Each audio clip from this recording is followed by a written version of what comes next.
Good afternoon, Honorable Justice, respected dignitaries, esteemed speakers, distinguished advocates, faculty members, research scholars, participants joining us from different places.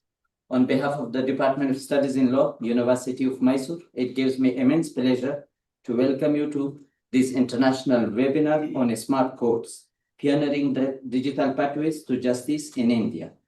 We are honored to have with us distinguished and well-respected Judge, Honorable Justice Suraj Govindaraj, as a chief guest of today's program. And in the same line, we are honored to have Shri Uday Ola, Senior Advocate and former Advocate General of Karnataka, and as a guest of honor, and other distinguished and well-known senior advocates, High Court of Karnataka. I, Syed Qudrat Hashimi, Organizing Secretary of today's program, have the Can you hear me? of convening today's session. Before we begin, I warmly welcome the President of today's program, Professor Dr. M.S. Benjamin, Dean Faculty of Law, Chairman, Department of Studies in Law and University of Mysore. I now humbly request our respected President of the program, Professor M.S. Benjamin, to address the welcome address to the government. Sir, over to you. Yeah, judges come. Yes, judges come.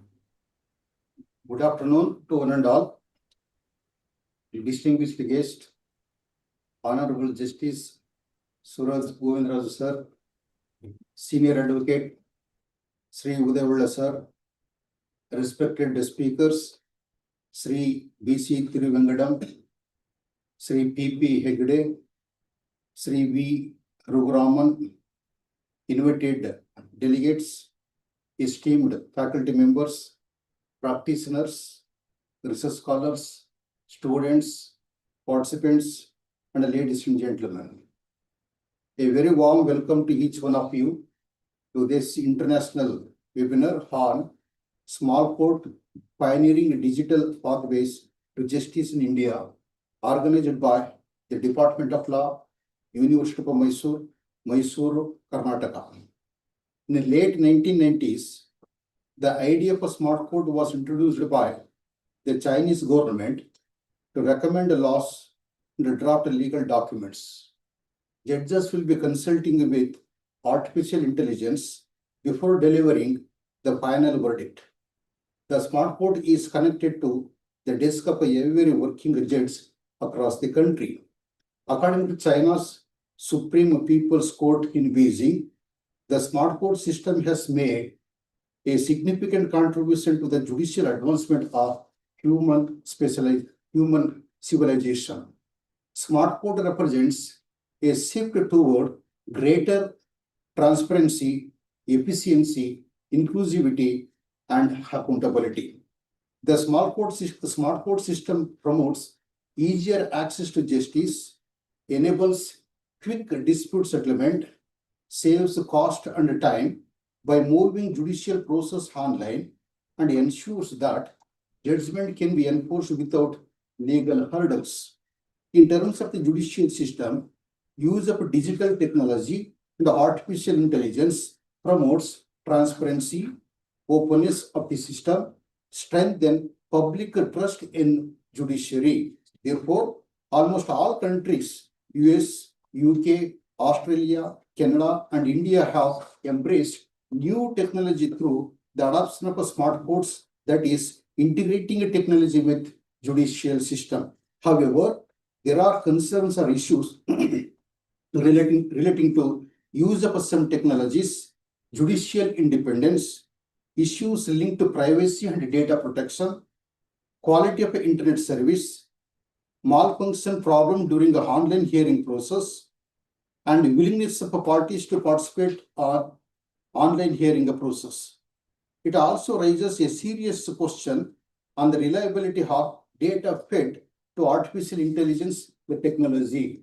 With this backdrop on the topic, on behalf of the Department of Law, University of Mysore, Mysore, Karnataka, I extend a very warm welcome to our chief guest of the program, Honorable Justice Suraj Govindaraj sir, Judge, High Court of Karnataka, Bengaluru, to our guest of honor, Sri Udayawalla Sir, Senior Advocate, High Court of Karnataka, former Advocate General of Karnataka, Bengaluru.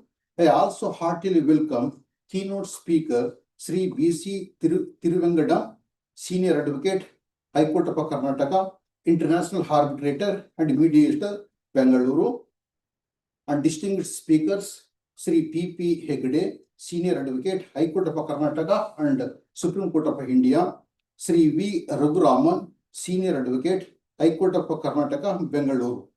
I also extend a heartfelt welcome to each and every participant, members of the organized committee, coordinators, Sri Syed Asmi Kudrat, Sri M.K. Srinivas, and Sarah Benjamin. Once again, welcome you and thank you for being part of this important webinar. Thank you. Thank you.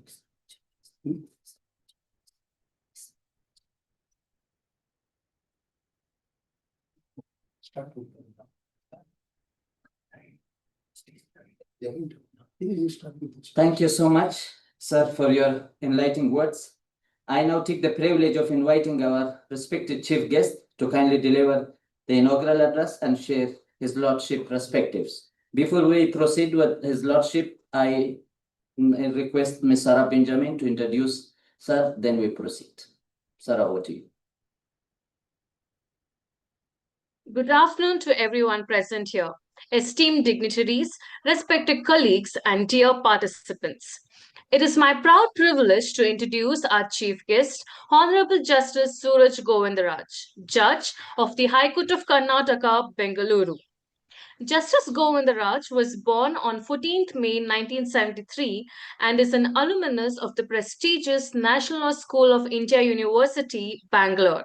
He enrolled as an advocate in 1995 and went on to build a distinguished practice of over 24 years in civil and commercial laws, appearing before the Honorable Supreme Court of India, various high courts, and national tribunals across the country. He was appointed as an additional judge of the High Court of Karnataka in September 2019 and was elevated as a permanent judge in March 2021. As a forward-looking jurist, Justice Govindaraj has been at the forefront of judicial reforms through technology and innovation. He is a member of several significant committees constituted by the Honorable Chief Justice of India, including the Phase 3 Advisory and Monetary Committee of the E-Committee, the Neutral Citation Committee for Standardizing Judgment Citations, and the AI Assisted Translation Committee, which seeks to make court judgments accessible in regional languages across India. At the Karnataka High Court, Justice Govindaraj has been instrumental in implementing digital innovations such as the launch of the High Court Telegram channel with over 45,000 members, revamping the official court website, integrating postal systems into judicial workflows, and streamlining advocate registration with real-time dashboards benefiting more than 13,000 advocates and 2,500 government departments. He has also pioneered virtual mediation platforms and played a key role in drafting amendments to the Civil Procedure Code. In addition, he serves as the governor of the Karnataka Mediation Center, a member of the Computer Committee of the High Court, and an active contributor to rules and judicial reform committees. His vision has consistently been to blend efficiency, accessibility, and innovation with justice delivery. Justice Govindaraj is a sought-after speaker at the National Judicial Academy Bhopal, regional judicial conferences, and reputed law schools across the country, where he shares his insights on judicial reform, procedural efficiency, and digital transformation in the judicial system. Today, we are truly honored to welcome a jurist who embodies legal excellence, institutional leadership, and a forward-looking vision for the Indian judiciary. Please join me in extending a warm and respectful welcome to our chief guest, Honorable Justice Suraj Govindaraj sir. Thank you. Your Lordship, the floor is yours.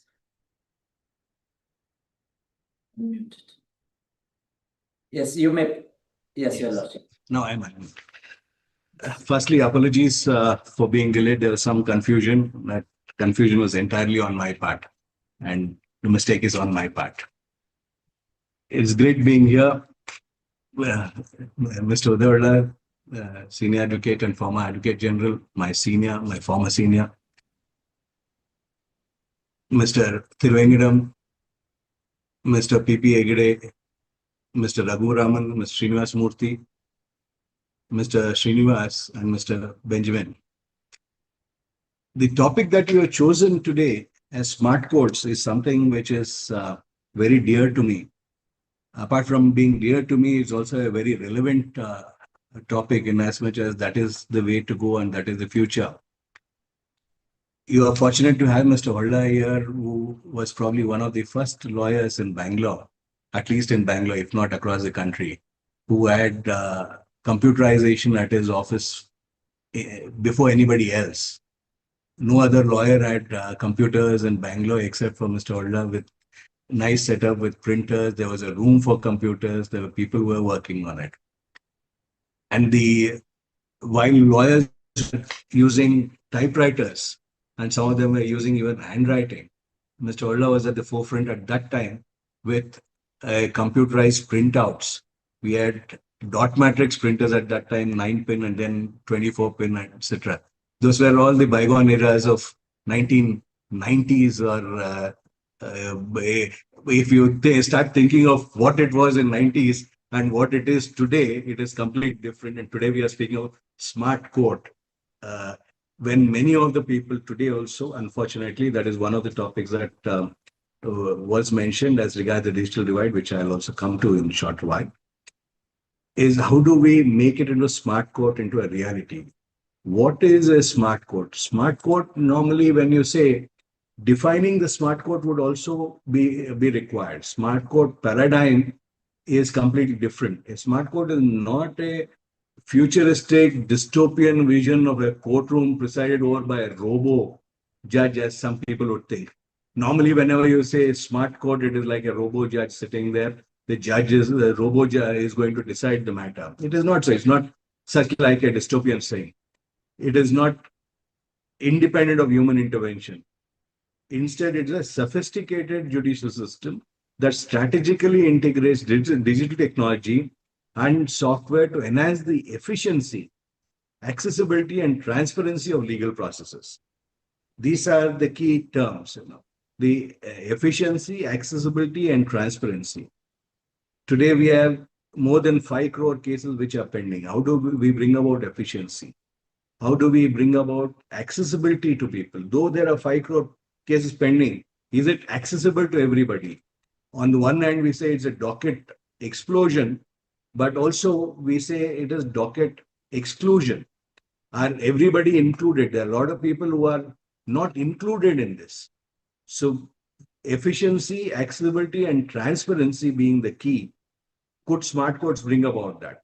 The fundamental philosophy would be that technology should augment rather than automate the judiciary. This would involve principles of human in the loop. What we call it as a human in the loop. A human is always to be in the loop in the entire process, whether it is filing and scrutiny, whether it is arguments, whether it is research, finalization of the research and finalizing judgment. Is always a human in the loop, where a human judge remains the final adjudicator, with technology serving as a decision support tool. So we need to make that first aspect of it as a layman.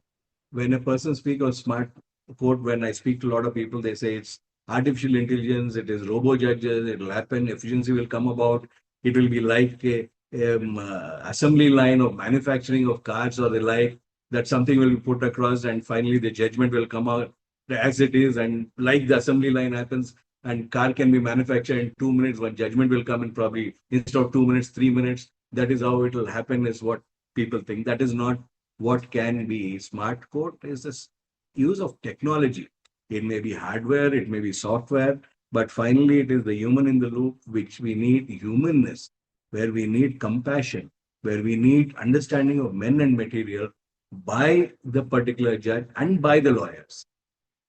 If we go by that, then we won't even need lawyers. If a judge is not required as a robo judge, then there'll be a robo lawyer.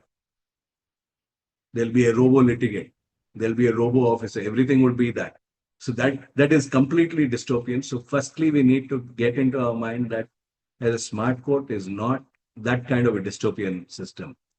The approach has to be critical, safeguard against phenomenon known as automation bias.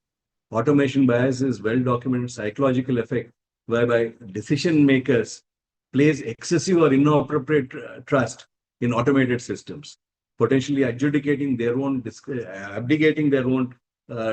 discretionary judgments. In as much as we can't depend on this is as regards artificial intelligence, we can't depend on artificial intelligence so much that we abdicate our discretionary judgment.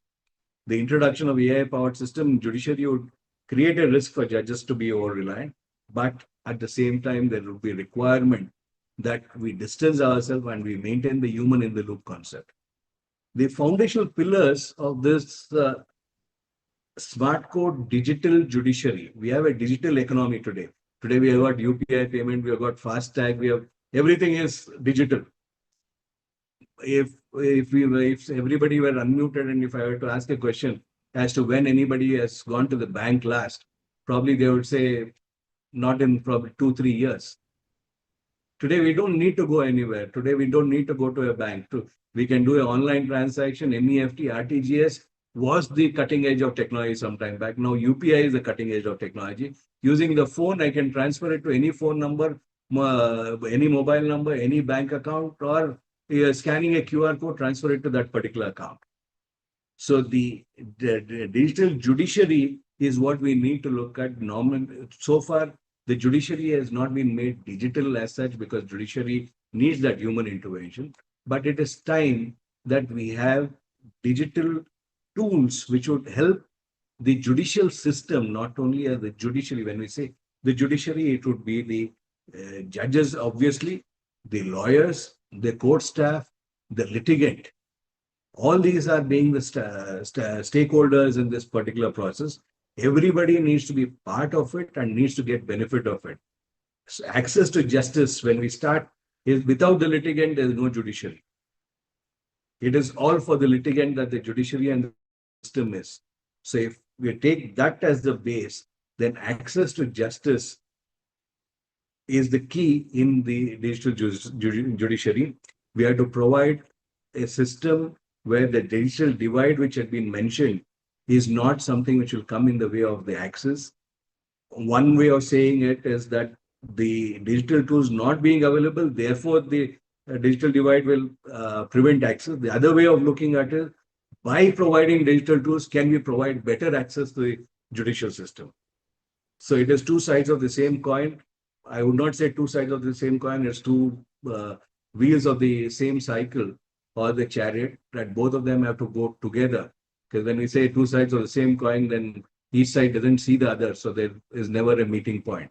So what we need is a meeting point on this digital divide concept, where digital technology could bring about a bridge between all the haves and the have-nots, so that even the have-nots are able to access the judicial system. This we are seeking to do by introduction of e-Seva Kendras. In Karnataka, we have got 75 e-Seva Kendras. In terms of the phase 3 of the e-courts project, 7,200 crores have been designated, out of which large amount of money is also designated for e-Seva Kendras. So we'll have e-Seva Kendras at each court complex, where any person can visit the e-Seva Kendra complex, get the details of his or her case, get to know about what is to be filed, even enable e-filing at the e-Seva Kendra. The lawyers who do not have computers, etc., could also use the e-Seva Kendras for the purpose of filing as also online hearing. This would bring about also the issue about cybersecurity and data integrity. We are looking at how the sensitive data of all the litigants, etc., are protected in terms of the protection of the data in the database.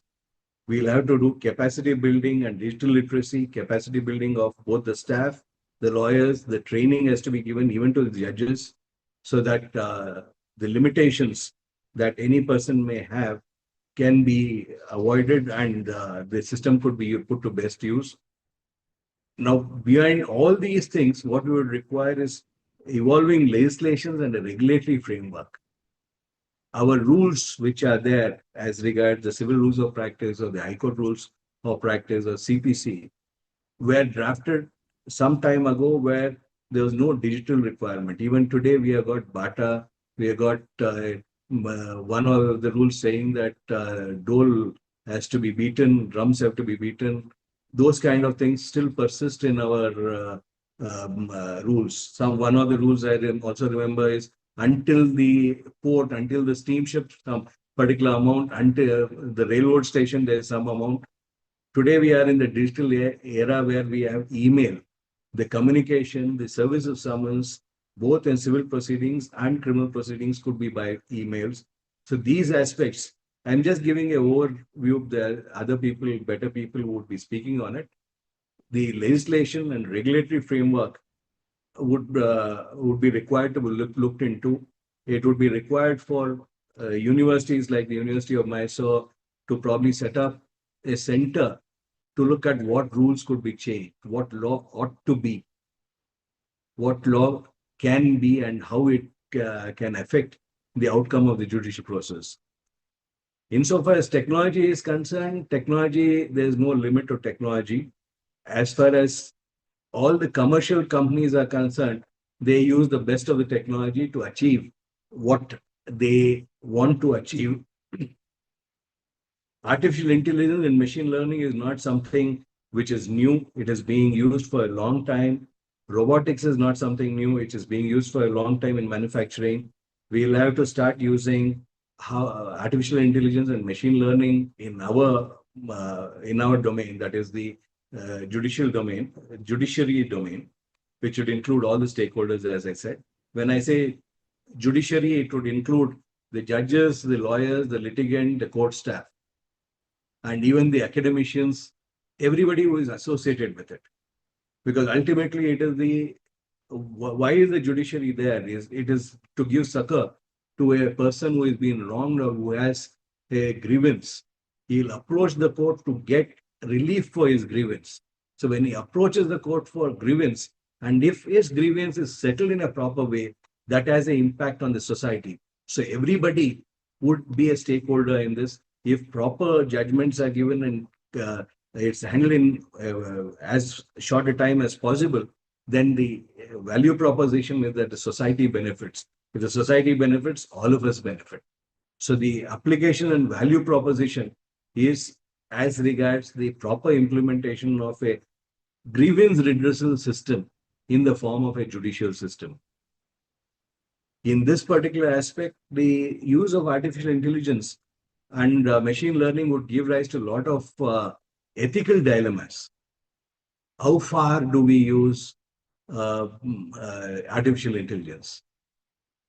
It is always very easy for any of us to think that this artificial intelligence is doing my job. Let it do. This artificial intelligence is drafting this pleading for me.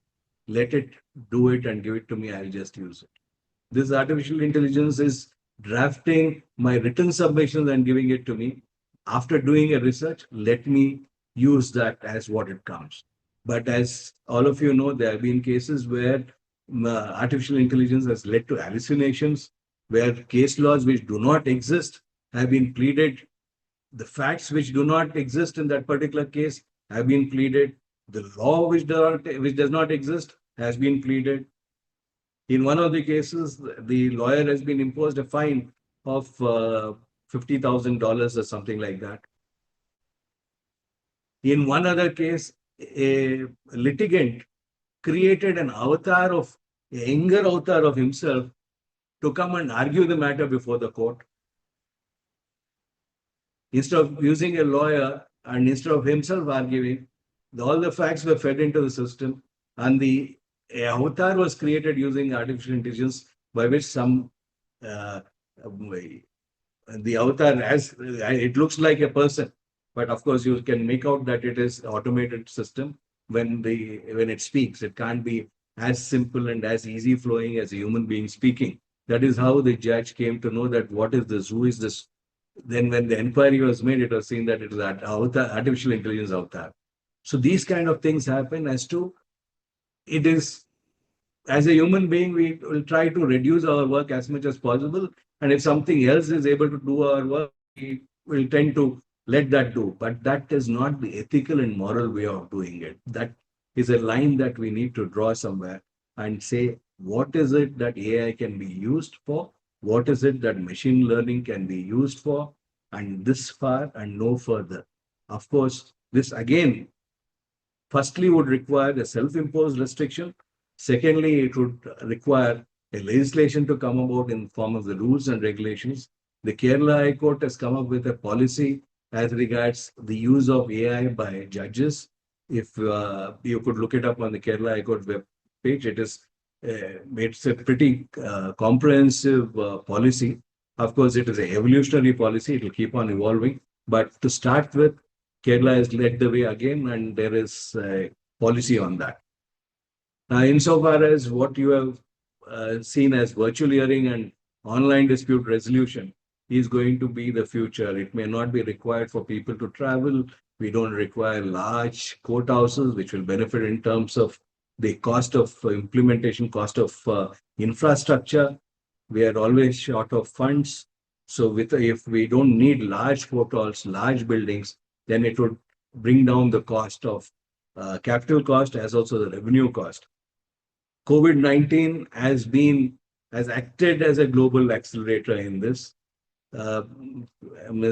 Olla, Mr. Trivandrum would probably be able to speak on how it has affected and how it has helped them after COVID-19 and attending to matters. Many a time they can sit in the office and attend different courts in different parts of the country. Forget in Bangalore, they can be attending different courts, they can represent different clients. Therefore, the client has also got accessibility through a lawyer, not accessibility only to the court, but accessibility to the right lawyer to appear before that particular court is also a part of accessibility. So that senior counsels who normally could not, you can't replicate yourself, you can't clone yourself. Mr. Olla or Mr. Trivandrum cannot be there in 20 different places at the same time, because there's a Newton's law is there of traveling. Two things cannot occupy the same place at the same time. One thing cannot be at the same place at the same time. Two different places at the same time. If a litigation is there in Bangalore and another litigation in Bombay, earlier what would happen is a person would have to travel to Bombay and then attend. Now a person sitting in Bangalore can attend in Bangalore, pass over in the Bombay matter and appear in the Bombay matter. So the accessibility of litigant through the right advocate is also part of this accessibility concept.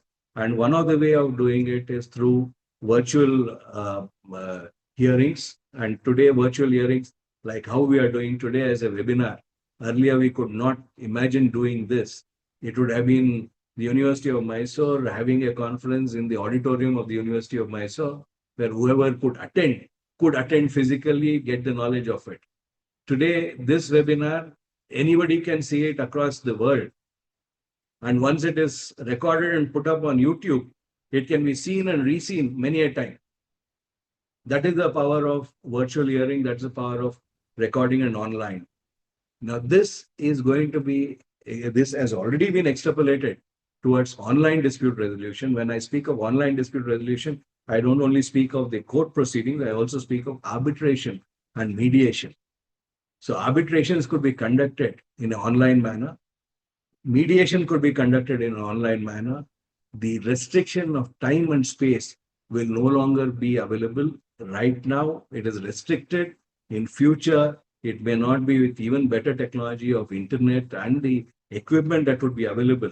We could have holograms, we could have virtual presence, which is there that Cisco and other companies have been promoting, which could be used. The smart courts, there was a mention made of the Chinese model. In order of political correctness, I would not want to get into the Chinese model part of it.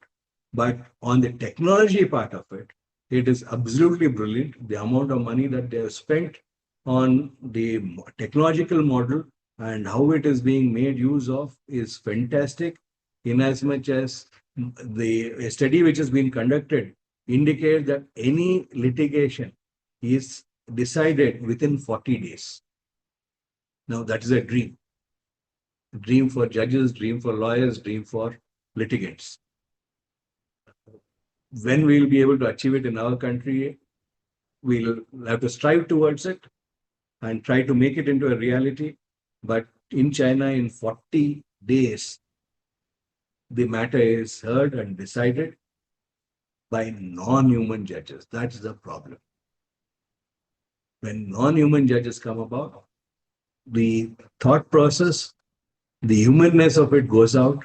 In most of the matters that come up before the courts, if 2 plus 2 is never equal to 4, 2 plus 2 can be 5, 2 plus 2 can be 3, 2 plus 2 sometimes can be 10 on the circumstances.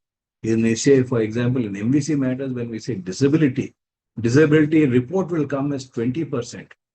But that 20% is on account of a leg being cut off, they amputated below the knee. Or even if it is not below the knee, even the amputation is below the ankle. Imagine if that person whose leg is cut off is a driver. That 20% or 10% which is shown in statistical purposes is actually for that person 100%, because he is never going to be able to drive. He is never going to be able to discharge his vocation where he was employed. And he has no other vocation because he is not trained for any other vocation. So how do you take care of that? So that is why this is one of the examples that I can give. I can give plenty of examples, but lack of time I won't. So it is never on the basis of statistics. Again, I would reiterate, 2 plus 2 is never equal to, is not always equal to 4. It could be equal to 10. Is disability of 10% could be a functional disability of 100%. Would the machine be able to understand that and decide on it? Unless there is a human in the loop, it will be very difficult to do that. One of the topics which have been mentioned is as regards the smart code projects in other countries. I'll just give you an overview of it. One of the countries is Brazil. Brazil, which has a lower population than us, has a higher litigation index. They have nearly around 8 to 9 crore cases which have been pending. They have implemented Justice 4.0, which is for managing judicial data. They have introduced Justice Boat. As you know, Brazil is having the Amazon running in between. So they have got a digital justice boat. There's a boat which is made into a court with digital access, which goes around the Amazon and takes up the matters, the grievances of people. They have introduced AI and ML concepts in terms of categorizing the cases and placing it before the judge, that all of them, similar categories could be decided faster. Kenya, is an African country, but data analytics. Data today is king. And how you analyze data. Data we keep on analyzing every day. It's basically data which is the information or the facts which give rise to a decision-making process. Kenya has implemented a robust analytical judicial litigation analytical tool by which the case duration has been brought down to 22%, and adjournments have also been brought down by 20% by creating rules on the basis of the analysis of the data which has been available. Singapore has introduced the e-litigation system, which is the integrated. But of course, Singapore spends 1.5% of GDP for its judicial technology. So 1.5% of GDP being spent is a large amount of money. We have 7,200 crores, but it is nowhere even equivalent to 0.1%.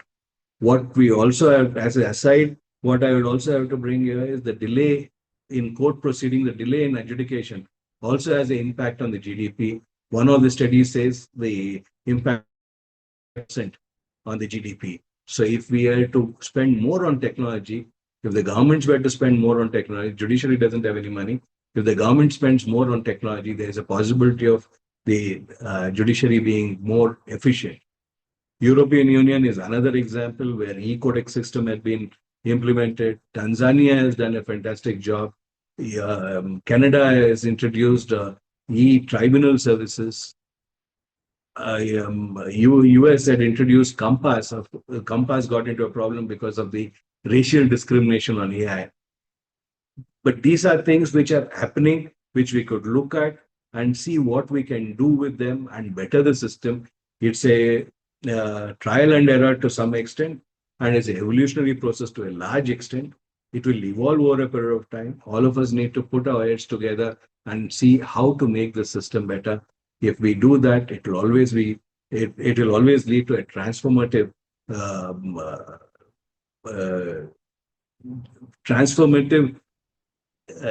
grievance redressal system, as I said.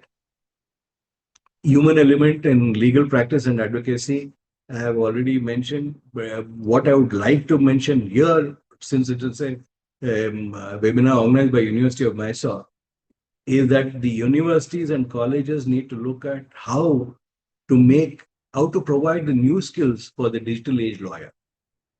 We are speaking of smart courts, we are speaking of smart judiciary, we are speaking of smart judicial system. But are the students coming out of the colleges ready for it? There are two reasons for this. One, the student has to be ready so that he or she can adapt to it as soon as she gets out of the college. Two, there may be older lawyers with whom they start working, who these students can guide in adopting and adapting to this particular smart court system. Therefore, bringing about a seamless integration between the old and the new. And that can be done if the university introduces one or two courses. Maybe it could be an optional course, or maybe it could be a compulsory course as to how e-filing they could do, how could they apply for e-certified copies, how could they appear in a virtual conference, how could they do a ODR, how do they need to dress up, what is the lighting which is required of there, how do they need to address the court in a virtual hearing. These are all life skills. These are all becoming life skills for a lawyer today. If a person is not able to join a virtual conference, he is forced to go from one court to the other because he does not know how to use virtual conference. If he is able to use it, he can probably sit and appear in 3-4 different courts. Otherwise, he will be restricted to one court, one matter, and his income is also going to be affected. So both in terms of representation and the financial ability of a student to appear before different courts, it will be required that this new skills for the digital age lawyer should be one of the curriculums which the university can propound and the colleges can implement, so the students are better equipped when they come out of the colleges. Of course, a lot of these things would depend on policy regulation. We need to look at the way forward. Right now, we need to look at a hybrid model. There cannot be one single model of only online or only offline. Maybe in another 20-25 years, it could be only online. We don't know. But today, we are in a hybrid system. The hybrid system is required to be implemented in terms of the applicable rules. Where rules are required to be changed, the rules are required to be changed and modified. The bridge of the digital divide would have to be made, and comparative experiences that I did speak of would have to be learned from and implemented. The foundations and framework of smart courts is a historic opportunity today in this day and age to reshape the delivery of justice. We have gone through, Mr. Alla has more than 50 years of experience in practice. He has seen from 1973 as to how this judicial system has progressed. Many of you have also similar experience. So when you have seen the evolution of the grievance redressal system as the dispute resolution, what we need to do, the vision is not a world where technology replaces human judgment, but one where it empowers it. The journey from traditional judiciary to a smart one would be complex, marked by both immense promise of efficiency and the profound challenge of equity and access in terms of the digital access that I spoke of. A measure of a smart court will not be its technological sophistication, but its ability to extend the reach of justice to all. To one and all, it needs to extend the reach, ensuring that the constitutional guarantee of fairness and equity remains a reality for every citizen. The future of justice, as I said, is a hybrid one, a system that is robustly digitized, but fundamentally human with a human loop. These are the basic structure of the smart core. On this basic structure, we need to build on and make it more robust and more inclusive.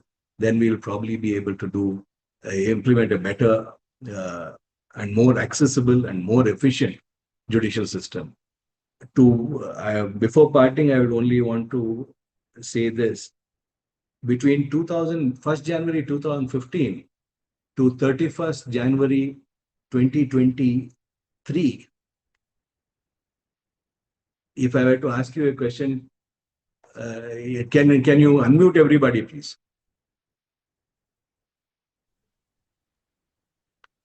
Can the host unmute everybody? If everybody is unmuted, this is a question for everybody. Between 1st January 2015 to 31st December 2023, can you guess how many cases were filed across the judiciary all over the country? Anybody has any guesses could just say that. Nobody? About 2.5 crores. Sorry? About 2.5 crores. 2.5 crores. Okay. Any other guesses?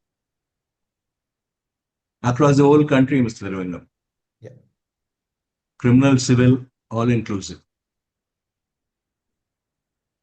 Any other guesses? Okay, for lack of time and better utilization of time, let me answer that. We had 11 crore 77 lakh cases filed.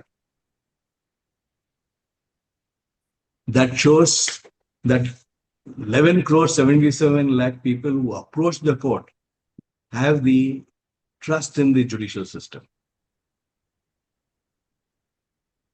Now, can you guess out of 11 crore 77 lakh cases, how many were disposed?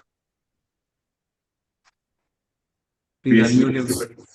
Obviously 6.5 crores, because what is remaining is 5 crores, but then it adds up. 5 crores is after 23, there are more cases which have been filed. Therefore, more than 7 crores, 8 crore cases have been disposed of. In my guesstimate, it will be about 11 crores. Out of that particular period in that particular block, you are very close now. From 2.5 crore filing, you have jumped to 11.5 crore disposal. That is great to hear. 9 crore 97 lakh cases were disposed. Now, there is a fundamental flaw in this pendency. As much as the day it is filed, it is shown as pendency. Now, today, if a case is filed, it is shown as pending. It cannot be so. We need to have a system where we say that a case will take, the particular case will have a lifetime of so and so. It will have 2 years, 1 year, 3 years. It takes time. And that time, the reasonable period, if it is fixed, only after that time could it be said to be pending. Within that time, it is not a pending matter. That apart, what happens, as Mr. Olla rightly pointed out, is the question of filing. When we take this 10 crores into disposal, 11 crores into 11 crore 77 into filing, the filing which happens on day-to-day basis. For example, in the High Court of Karnataka, principal bench, our filing is around 450 to 500 a day. The 3 benches in Karnataka, the filing is around 800 cases a day. What is the 800 cases being disposed on that particular day? Also, how many are being disposed? It's a constant, debit and credit balance which keep on happening. There's incoming, there's outgoing. And we have a case clearance ratio ranging between 85 to 95%. But it is that 5% to 10% which accumulates, which has resulted in this 5 crores. Though a lot of it is being said that disposal is not happening. The disposal which is not happening is 5 to 10%.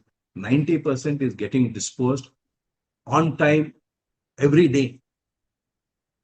The case clearance ratio, CCR, is around 90% every day in the district judiciary and the High Court across, more or less across the country.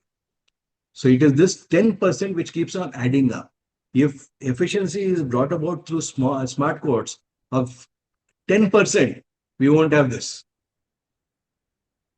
Why I'm giving you the statistics is, if you look at it in a larger thing, it seems to be so much. But when you come down to the brass tack, it is only 10% difference in the what is being done and what more efficiency is required. If that 10 to 15% efficiency is brought about, there won't be any pendency. And if 20% is brought about, all the pending matters would get over in probably in couple of years. So that is where we need to look at and see how we can use all this technology to make it more efficient. I think I've said enough. I leave it to the experts to speak about it. These were a few of my thoughts. Thank you. Thank you for inviting me. Thank you for having the patience to listen to me. Thank you so much, Your Lordship, for your valuable insights and global perspectives. Now, I shall take the privilege to invite our guest of honor, Shri Mr. Uday Ola, Senior Advocate of High Court of Karnataka and former Advocate General of Government of Karnataka. I request my colleague, Ms. Sarah Benjamin, to introduce our guest of honor, and we proceed. It is my privilege to introduce our guest of honor, Shri Uday Ola, a distinguished senior advocate whose illustrious career spans 5 decades of service to the legal profession. Born on 11th January 1951, Shri Ola enrolled as an advocate in 1973 and quickly established himself as a formidable presence in the legal fraternity. With a profound knowledge of nearly all branches of Indian law, he has built a vast and diverse practice. Though based in Bengaluru, he has regularly appeared before the Supreme Court of India, several high courts across the country, and in both domestic and international arbitrations. Holla sir has also contributed to the local legal discourse by participating in international seminars and conferences in Hong Kong, the United States, and New Zealand, while authoring numerous papers and articles on corporate and allied laws. His contributions have been recognized with several awards for outstanding service and achievement. Beyond his professional accomplishments, Sir has always remained committed to public service. He has been associated with organizations dedicated to the welfare of the disabled, the elderly, and orphans. As the managing trustee of the Bengaluru Professionals Benevolent Fund, he has played a pivotal role in supporting advocates through medical assistance, death relief, and other forms of aid. A designated senior counsel, Sir has also served as the Advocate General of Karnataka on 4 occasions and is a past president of the Karnataka chapter of the International Commission of Jurists.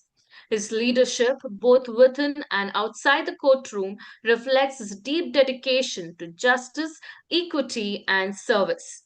Today, we are privileged to have in our midst a legal stalwart, a humanitarian, and a mentor to a generation of lawyers. Please join me in extending a very warm welcome to our guest of honor, Uday Ola sir. Thank you.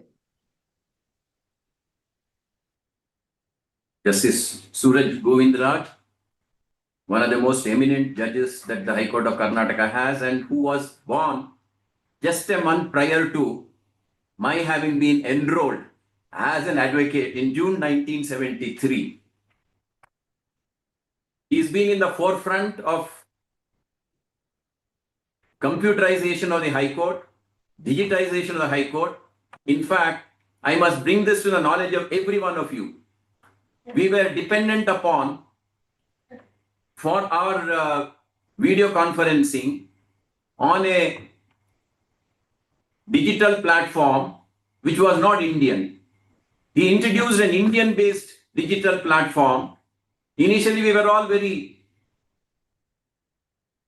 worried as to whether it can succeed. And today, it is one of the really good websites that Indian High Courts have.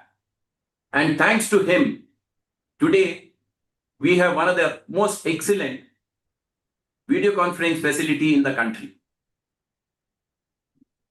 It is said that every crisis throws up a challenge. When COVID-19 came into India, courts completely shut down. At that time, we had Justice Srinivas Oka, who was our Chief Justice. He introduced video conferencing and ensured that the courts functioned even during the lockdown. He introduced digital boxes. In fact, not only the High Court, even the subordinate courts, the trial courts started working. He ensured that there were separate rooms where the witnesses could come during this COVID period for giving evidence. These were the introductions that came about because of that crisis. And today, everyone, even the oldest of people of my age or even elder to me, are online.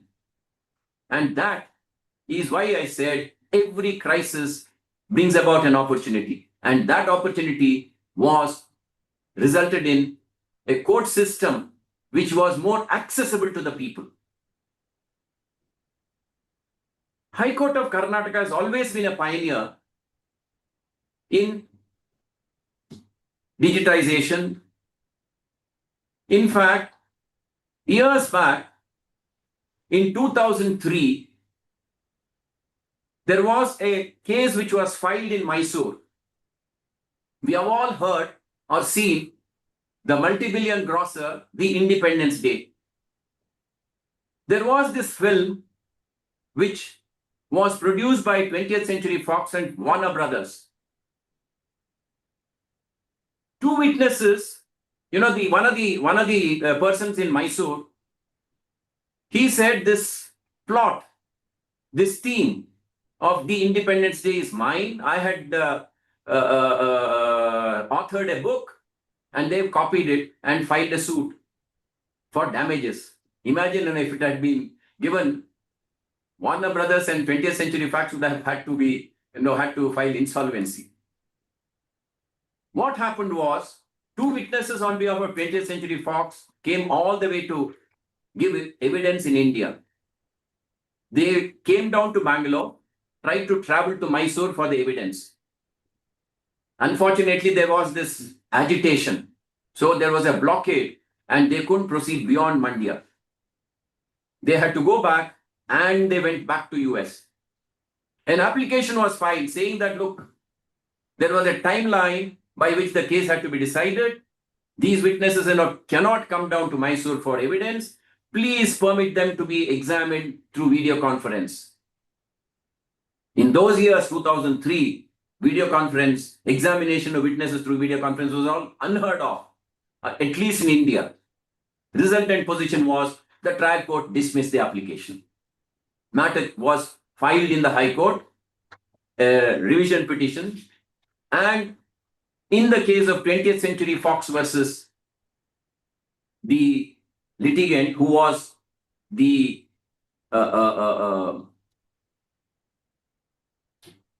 his name was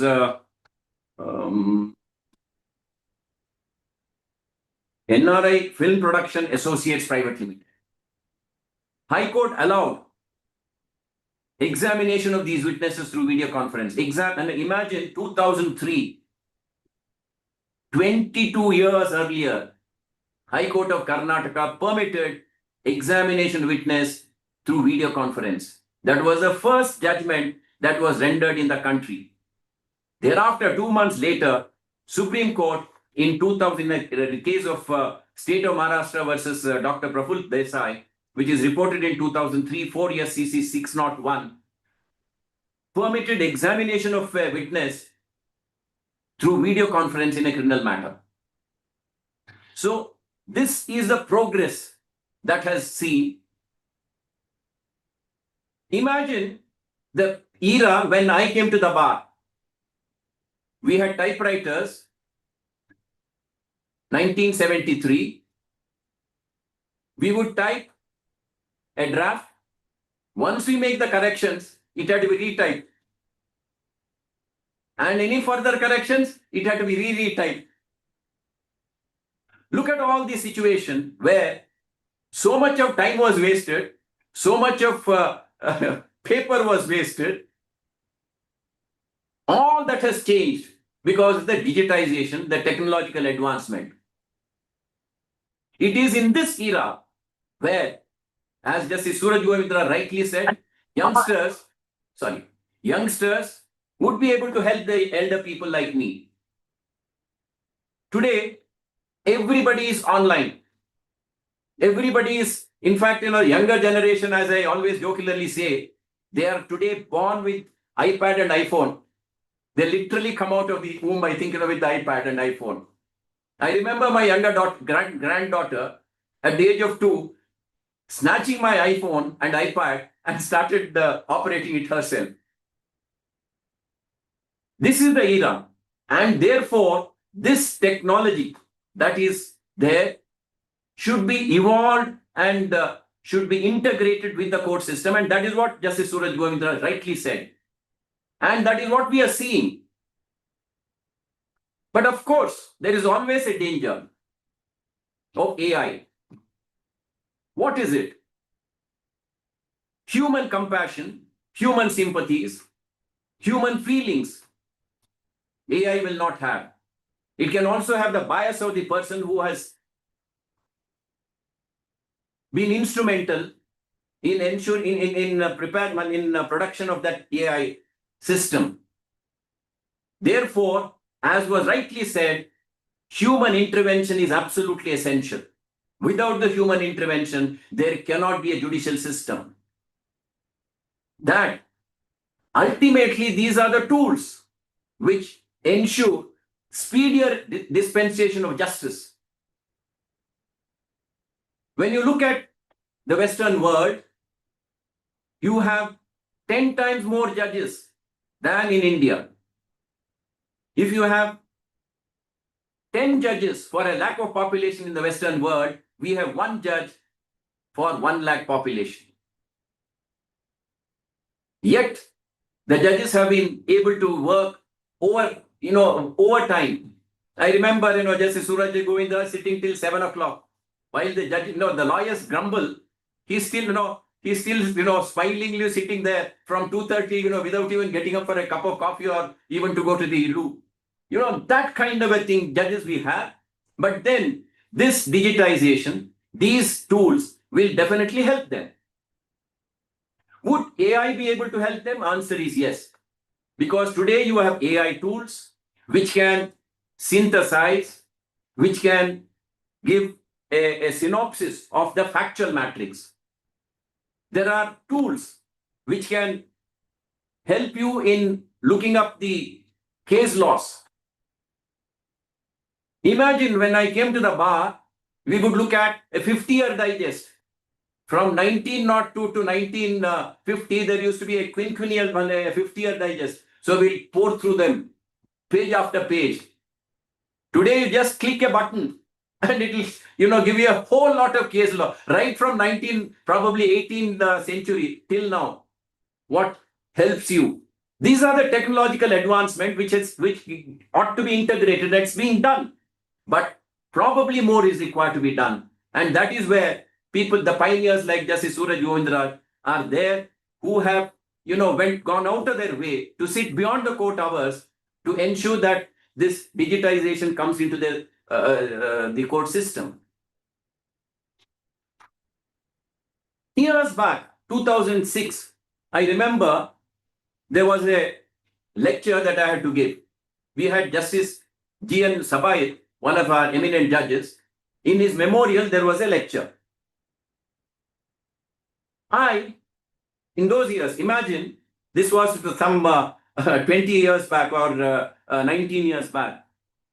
I quoted Chief Justice Andrew Lee of Hong Kong, which in a speech we made in Lawyership Conference of 2006, he said, lawyers today cannot survive without keeping pace with the technological development. Please imagine, 2006 he said this. Lawyers today cannot, that's in 2006, cannot survive without keeping pace with the technological developments. There's no choice in the matter. Competence in information technology and its associated management skills have become a necessity and will now remain one of the core competencies required of all lawyers. He also stressed that a lawyer should not be a mere legal technician, but should be a legal professional with a concern for public good. 2006, when I spoke, I also said this. There's a huge gap between technology and the tools used in the legal profession and the outside world. Outside world was marching ahead. The technology in the courtroom was very, very archaic. And I said, many of us remain so traditional in our efforts that we center around archaic tools, typewriters. Even 2006, I still had typewriter, though of course I had computers and all that. Still, I retailed one typewriter. These are things which have changed. Today, you don't see a typewriter in any office, any court, any lawyer's office. If you find one typewriter, it will be preserved as an archaic thing, to be preserved, in a museum. That's the situation. A time will come. In fact, when I first purchased my computer, it had some 100 or 250 kilobytes. Today, you are running into TBs and whatnot. So, it is in this era that we are, that technology must be evolved into the court system so as to ensure efficiency of judicial delivery system.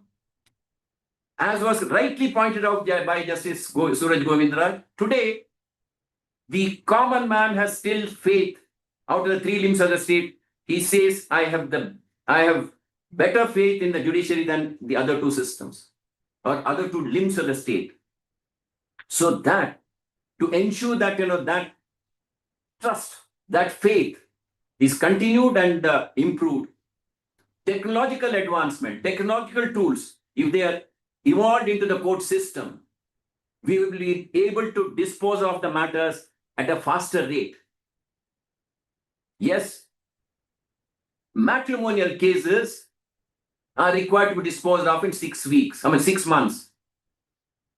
We now know it takes at least about 3-4 years minimum. Now all that, why? Because, when you start examining a witness, it has to be physically, typed out.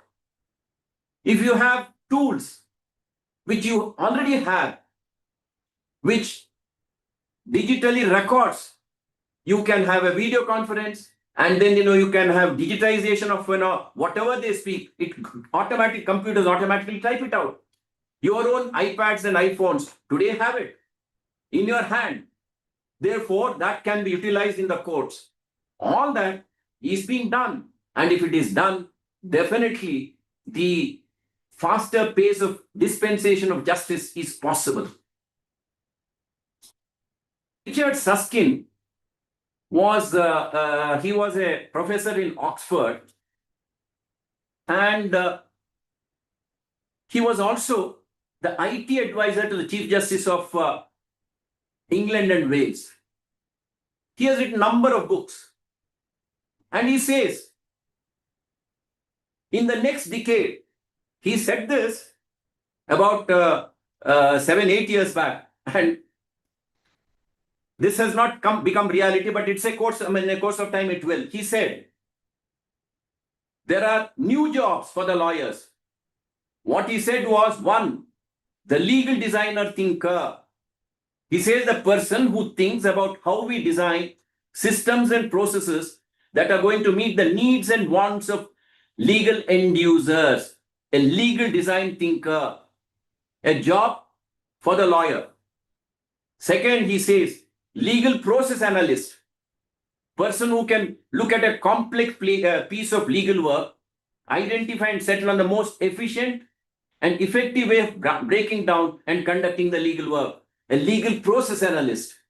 These are all things which are available in the IT sector. All that has to be done is bring it into this code system. Third, legal no-coder. A lawyer without coding experience who can think in a structured and logical way and develop systems with their software and tools merged to support this.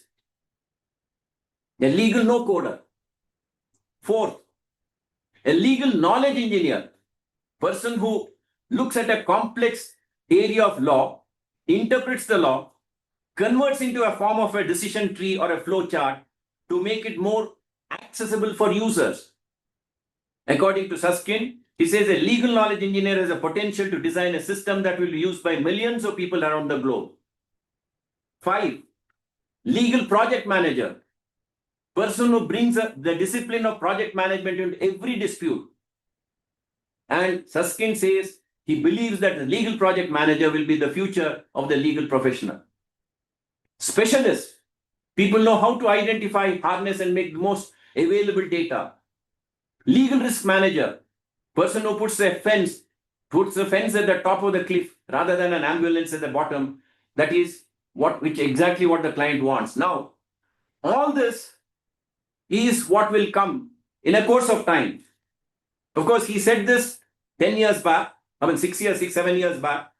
We have not yet achieved this here, but in the course of time, these are bound to be reality. And those persons will definitely help in better dispensation of justice. Now, AI. One of the things that, always, as was rightly pointed out, is the risk that we run when we depend wholly and solely on the digital era and the information available on the net. Last year, about 8-9 months back, I had to speak about AI. So in the court system, I went into the net, tried to find out whether anywhere in the world, this is about 10 years back, not even 6 months back. Anywhere in the world, they are using AI to give judgments. And the net said, yes, Estonia has done this. And they have a court system where AI dispenses judgments, delivers judgments. I had a little doubt. What I did was I went to the website of Estonia itself, and they said we don't do it. Why I am mentioning this is there is always a risk, as was rightly pointed out. These are tools, but ultimately human intervention is absolutely essential. And human intervention is needed for supervising the technological tools. Use of tools will be efficient, it will make you more efficient, but ultimately it is the humanness, the kindness, the sympathy, the empathy, which the machine learning can't have. It's only the human beings, the judges who have human feelings, who can give a better judgment and delivery system, a judgment delivery system. It is in this era that all these tools have to be used, and they are meant to ensure better dispensation of justice system, to ensure efficiency, to ensure that we are in a better position to give succor to the people. And I think I have spoken more than enough, because I see there are still at least about 4 or 5 speakers. And thank you very much for this. It's been a wonderful experience listening to Justice Suraj Govindaraj, and I'm sure we'll have more insight into this from the other illustrious panel that we have. Thank you very much.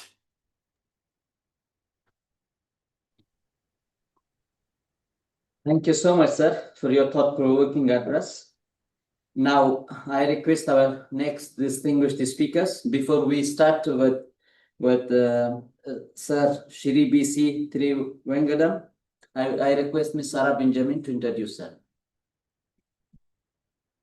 It is my honor to introduce our keynote speaker, Shri B.C. Thiruvengadam, Senior Advocate at the High Court of Karnataka, International Arbitrator and Mediator, and the Honorary Director of the Bangalore International Mediation, Arbitration and Conciliation Center. With more than 4 decades of distinguished practice, Thiruvengadam Sir has established himself as a pioneer in corporate law, intellectual property law, constitutional matters, and alternative dispute resolution. He is the founder of Thiru and Thiru, a legal 500 law firm, and has been instrumental in several landmark innovations, including structuring India's first venture capital fund, creating the first cross-border stock option plan, and setting up the first American private equity fund in India. As the co-founder of the Bangalore International Mediation, Arbitration and Conciliation Center, ranked among the top 20 ADR centers in the world, he has been a driving force in institutionalizing mediation and arbitration in India. He has trained more than 4,000 lawyers, judges, and professionals in India and abroad, and has served as a master trainer for the Supreme Court's Mediation and Conciliation Project Committee. An internationally recognized thought leader, he has presented papers at numerous global platforms. Most recently, in June 2023, he addressed the United Nations in Geneva on UN SDGs, AI, and the future of legal professions, and signed the Joint Declaration on the ethical use of AI in the legal profession. He has also lectured at institutions such as the New York Law School, Chicago Kent College of Law, and several leading Indian law schools and professional bodies.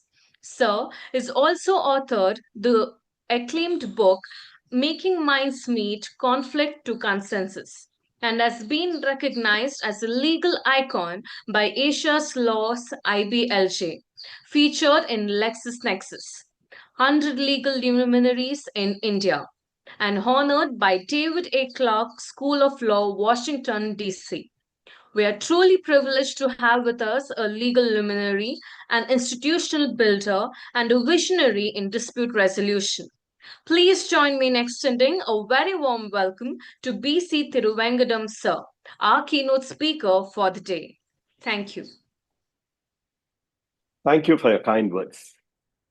Good afternoon, Honorable Justice, Mr. Suraj Govindraj, Judge High Court of Karnataka, respected Senior Advocate Mr. Uday, Mr. PP Hegde, and Mr. Raguraman, Honorable Professor Dr. M.S. Benjamin, Dean Faculty of Law, Mysore University, Ms. M.K. Savita, Registrar of Mysore University, research scholars, and who are organizing this event, Mr. Syed Kudrat Hashmi, and Mr. Srinivas N.K., respected teachers of law, fellow lawyers, scholars, students, staff of Mysore University, and dear friends.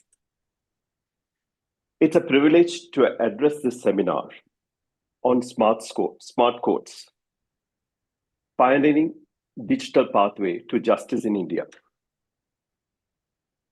The topic involves intersection of law, technology, and justice delivery. It's the integration of all the three factors. And this topic is definitely timely and transformative. I thank the organizers for inviting me to speak today. I'm grateful to Justice Suraj Govindraj for highlighting many issues which are absolutely relevant. I'm not going to stick to my written speech, but what is relevant is the topic on digital divide. But more than digital divide, friends, the task that is taken up by the Indian judiciary is humongous. 11.5 crores cases per year is something unparalleled. But at the same time, a survey conducted by Lexquisite would reveal only 9% of the disputants have access to courts. There are various factors for it. Some may consider it's not worth fighting a case, good money chasing bad money. Legal family compulsions, like people do not want to enter into a litigation when their elders are there. Women do not want to litigate when there is a stigma of, even though when she's beaten and bruised by the husband, does not want to go for a divorce because it's a stigma. Various factors. But it is strange, 91% of the disputes do not come to the courts. His Lordship Justice SBC nice to say, the concern is not docket explosion, it is docket exclusion. There are various stakeholders. It is not judges and lawyers and courts. There are various stakeholders in justice dispensation. Apart from the judiciary, the lawyers, the litigants are the most important people. The litigants comprise of a common man, rich, poor, irrespective of where they are, business entities, various other institutions, profit or non-profit, and most important, the largest litigant in this country were government and government agencies.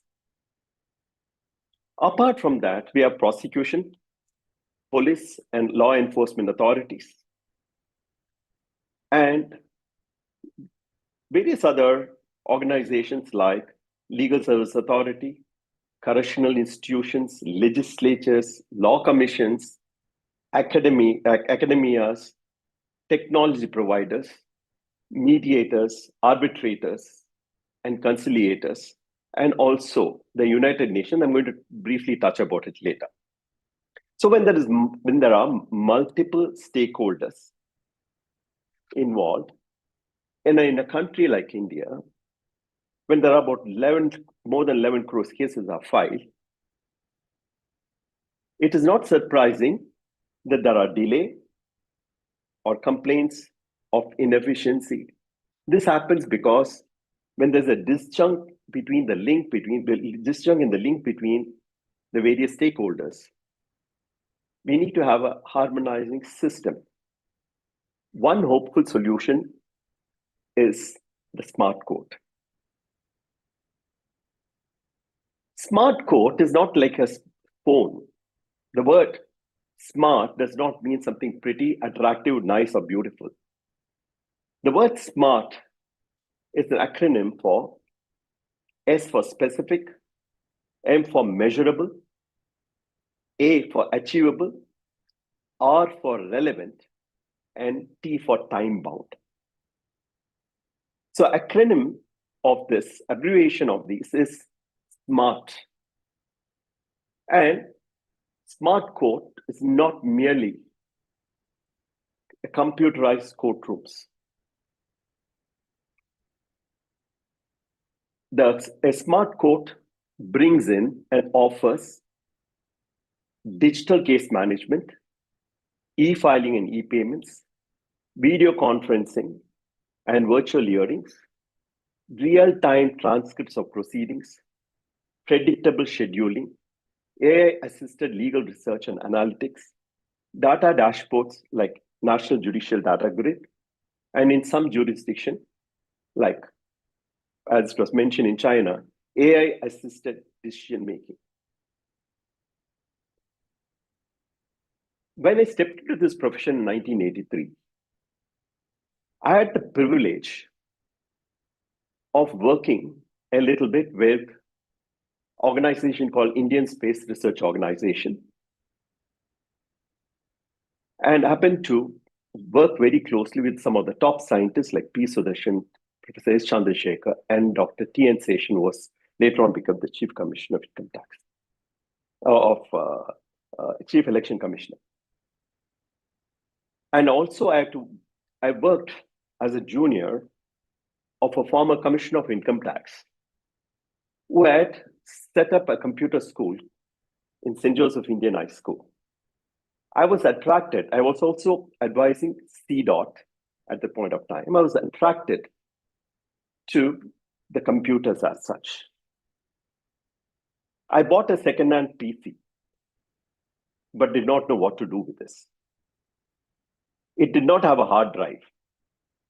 There was to be 2 slots, and one you have to load what is called the boot drive.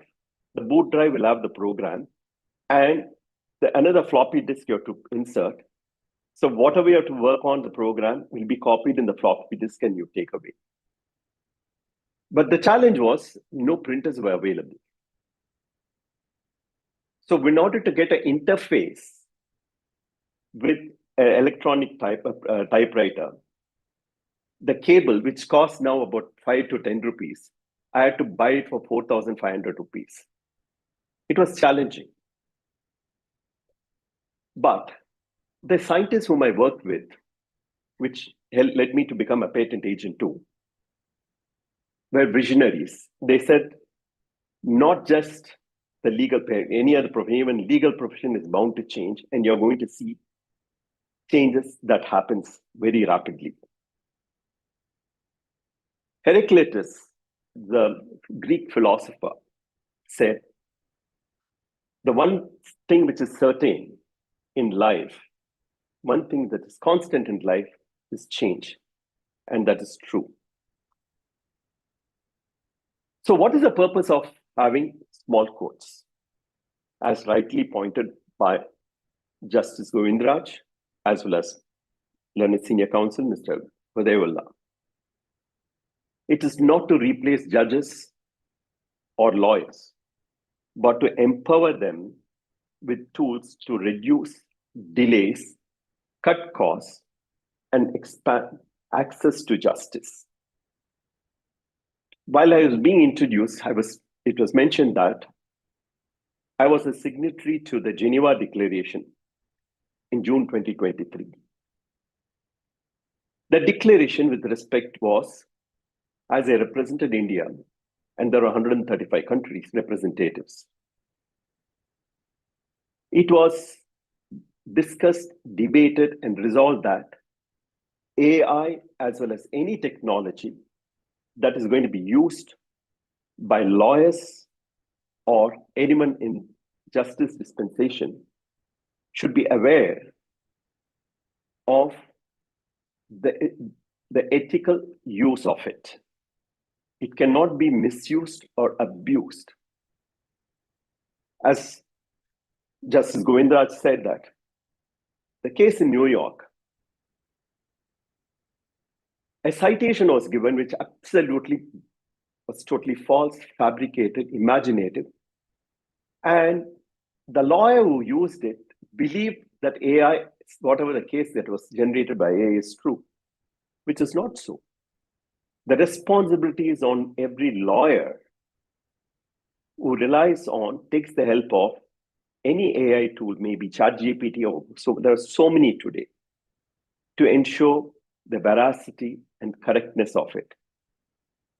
And one of the declaration also says that if a lawyer has used AI for any segment of its work, whatever proportion it may be, it is the duty of the lawyer to disclose to the client that it is not his own intellect, but to an extent, whatever extent he has used AI.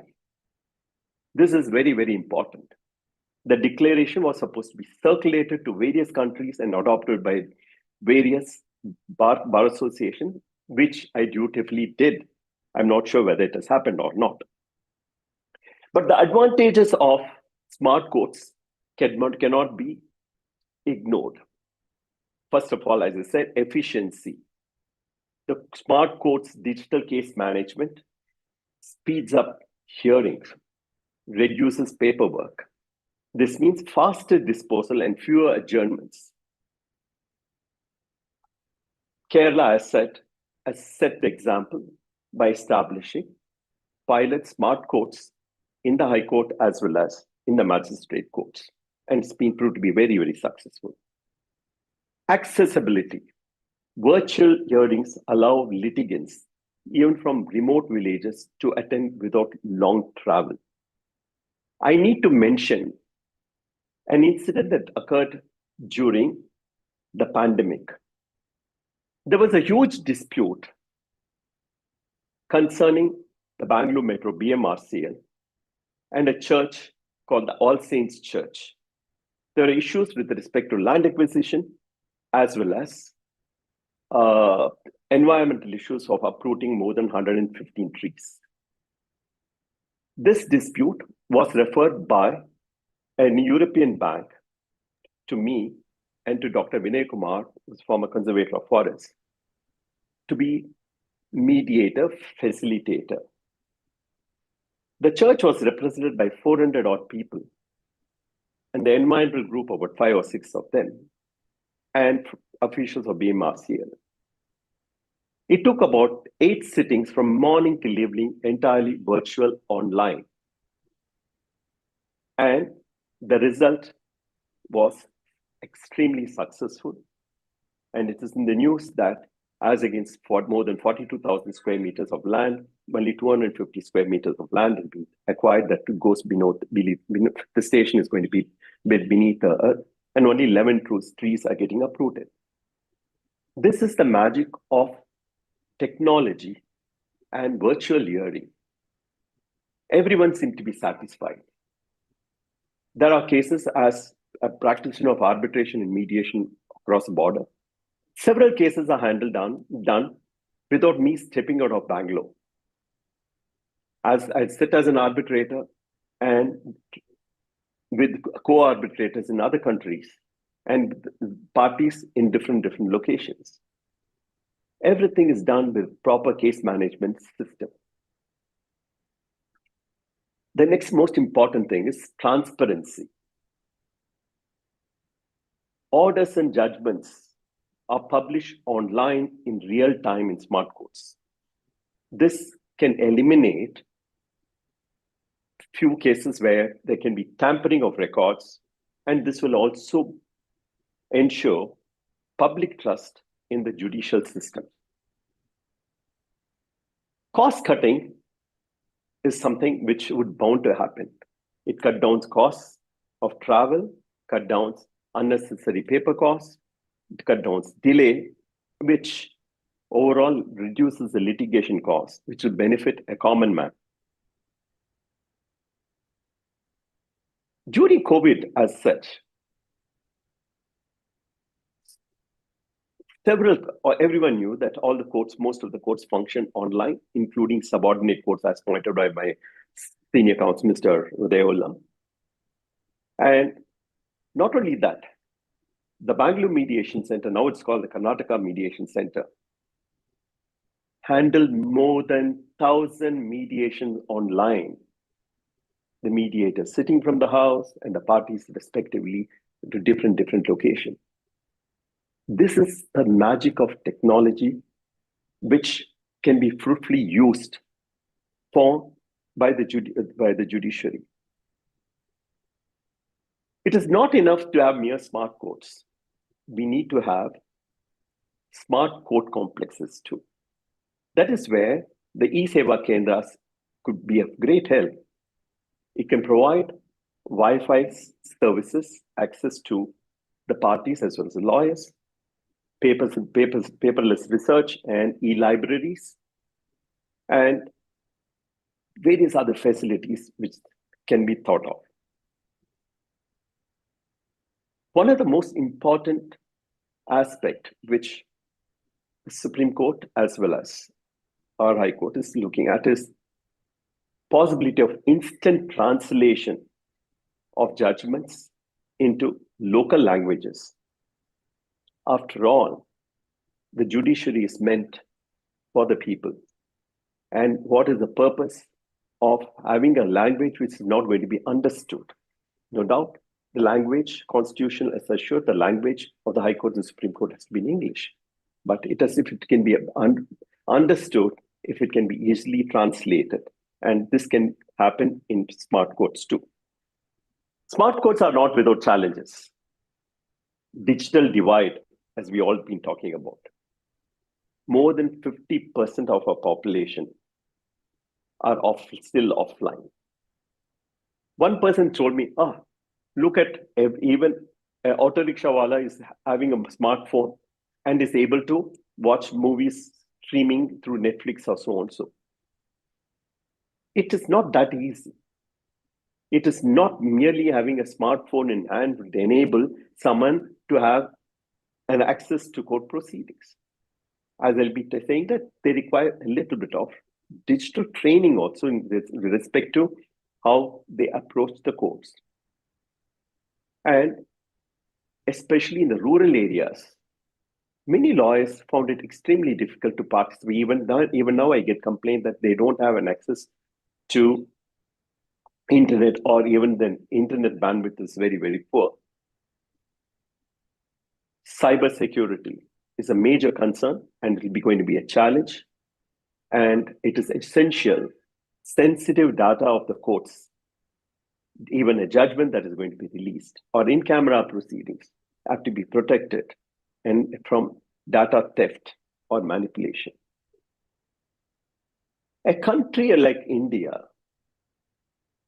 to implement smart courts across the length and breadth of this country, of the nation, is going to be a challenge.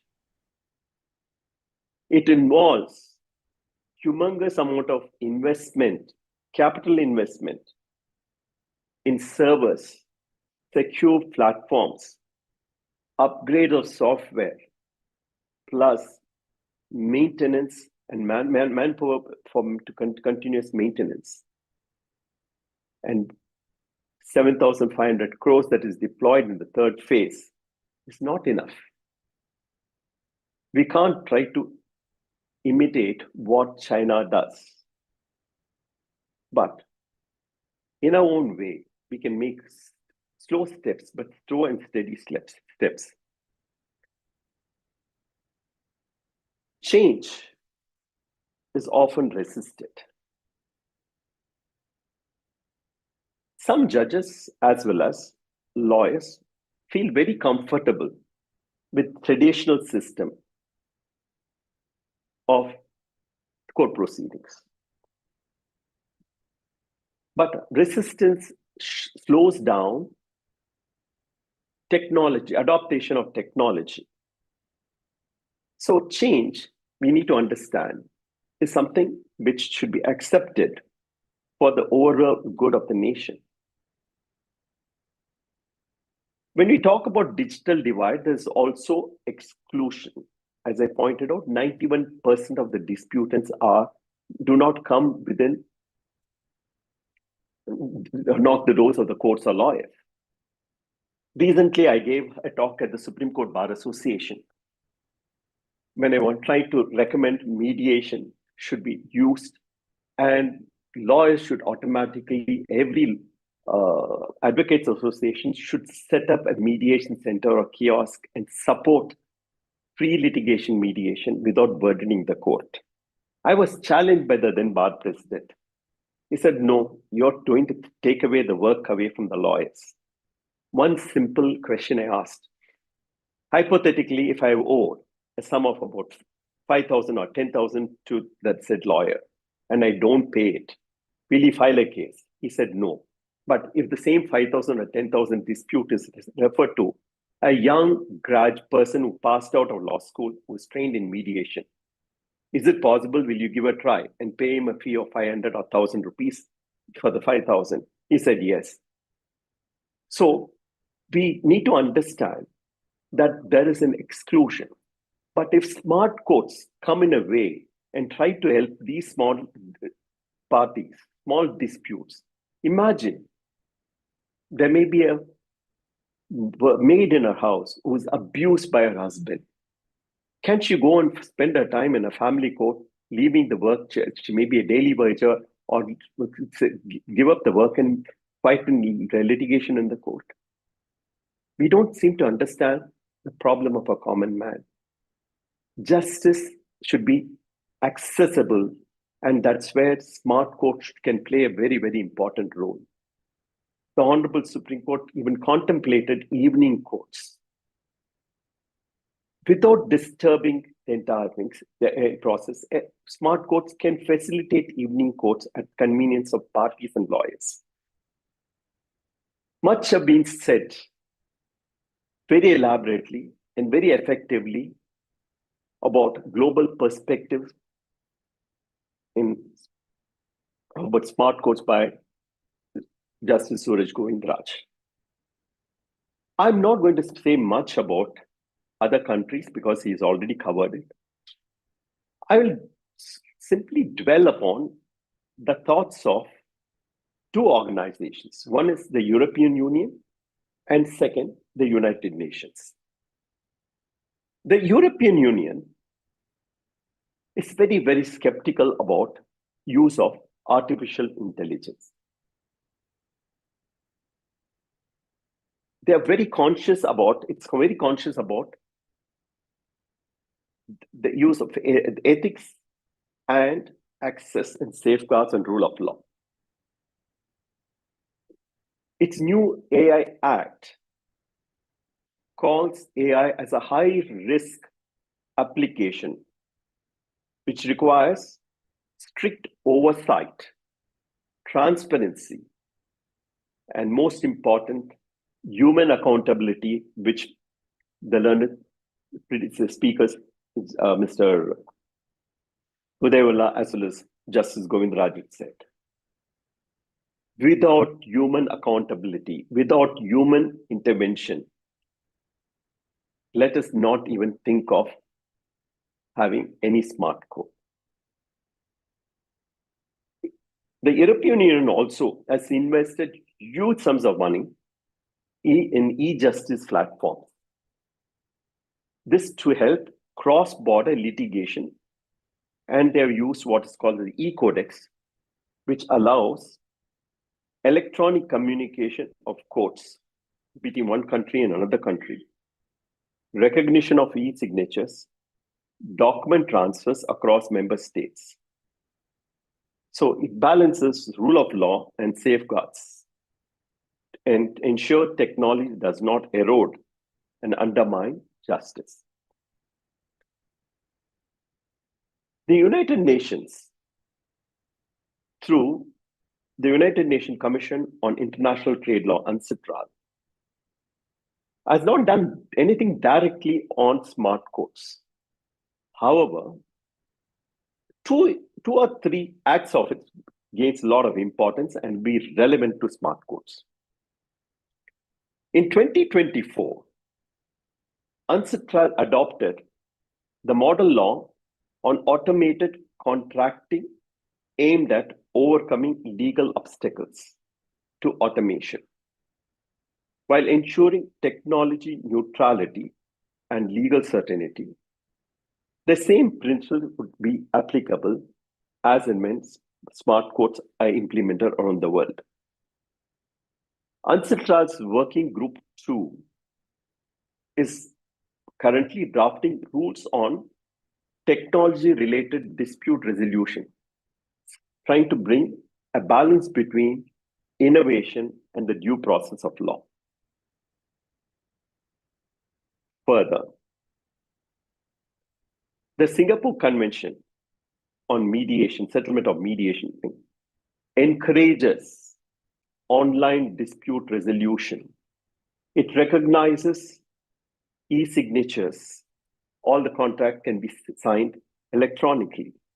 It is a forward step, and the entire mediation can happen remotely, either in a virtual fashion or even a hybrid mode. Virtual hearings, according to UNCITRAL, there's a word of caution too. UNCITRAL says there may be a greater risk of external influence over witness testimony, underscoring the need for protocols to preserve fairness. Just imagine if a witness is going to be examined remotely, what is the guarantee that the witness is not going to be tutored? And the judge or the arbitrator may not even know who is behind tutoring the witness. So that is the reason this word of caution comes in. and steps are being taken as to how to prevent these sort of issues which may mar fair witness testimony. In short, the UN perspective is very, very clear. It says, though it encourages technology and says it must enhance justice, at the same time, it says technology should not compromise justice, which vision, in my opinion, is fully aligned with India's smart court journey. I also need to mention something very, very interesting that is happening around the world. Smart contracts and dispute resolution. I have a friend, perhaps His Lordship Justice Suraj Govindraj may know, who was a first batch from National Law School. He's spending a lot of time in research. His name is Mr. Joseph Puckett. Spending a lot of time and research in smart contracts and building it with ODR, online dispute resolution mechanism. The smart contracts are self-executing agreements stored in blockchain platforms,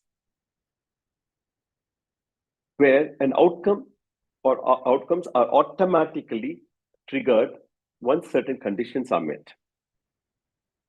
It has built-in ODR clauses. For example, if I import a product, say a laptop from Singapore online, and it is delivered in a damaged condition, the smart contract triggers off the claim immediately, and it refers to the arbitrator. The arbitrator pulls the entire evidence from the blockchain and delivers his award within a short span of time. This involves manual intervention. Unlike what is happening in China, it's a similar smart contracts, but with AI judges. The concern, as far as China is concerned, there are many. One is, most apart from the political statements, which I don't want to talk about, where is the part of equity that is going to be brought in? Where is the humanness? Justice Govindraj exhibited the qualities of a humane judge few minutes ago when he mentioned about, in an MVC case, a driver's leg is amputated. If you, as he pointed out, if you're going to have AI to decide what should be the damages and what is the degree of disability, it may work out to be in accordance with law or justice. But where is the equity element? We belong, we apart from civil law, we predominantly follow common law. In a common law regime, equity does play a very, very critical role. And this is where human element is absolutely necessary. As far as India is concerned, Mr. Hulla mentioned in 2003 about video conferencing. Interestingly, in 2003, late Justice Dr. G.C. Baruka of a Karnataka High Court pioneered video conferencing facility at the Parapanagrahara prison outside Bangalore. Every day, several hundreds of under trial prisoners were brought from Parapanagrahara, which was outside Bangalore city to the city civil court, which should take at least about 1 to 2 hours of commuting time, and they had to wait and go back. Justice Baruka realized that it's nothing but a waste of time and introduced video conferencing under trial hearings, which is one of the foremost trendsetter. The launch of e-court mission mode project in 2005 has already been discussed. There was phase 1, which involved computerization of 14,000 plus district courts and subordinate courts. And in phase 2, implementation of e-filing, e-payments, and video conferencing were introduced. I must share, in 2018, our Supreme Court, in a landmark judgment of Swapnil Tripathi, versus the Supreme Court of India, enabled live streaming of court proceedings. This was followed by a judgment by Justice Oak in Dilraj Rohit Sukeria versus Union of India in our Karnataka High Court, which I had the privilege to argue, enable live streaming, which commenced in 2021 in Karnataka High Court. In 2023, phase 3 of the digital mission started, and it is meant for digitalization of entire records, court records, universal e-filing, AI support, and establishing e-Seva Kendra, which is underway. I don't want to talk much about the Kerala initiative, which is already spoken by Justice Suraj Govindraj. It's been a trend center and in establishing e-courts. Another institution that has played a very important role about smart courts and ODR policy is Niti Aayog. Niti Aayog in the year 2021 came out with a policy and report which promotes and encourages online dispute resolution for high volume disputes, small disputes like low value disputes, consumer disputes, check dishonoring cases. I can proudly say that Bangalore International Mediation Arbitration Conciliation Center, which I represent in an honorary capacity, pioneered in establishing virtual arbitration and mediation since 2013, which is acknowledged by Niti Aayog in its report, as well as the Government of India Ministry of Law. Now the road ahead, where are we heading to? What we need to do? The first and foremost task is to bridge the divide. How do we bridge the divide? Is to enable internet penetration into rural areas, increase the bandwidth, and provide affordable devices or also digital kiosks.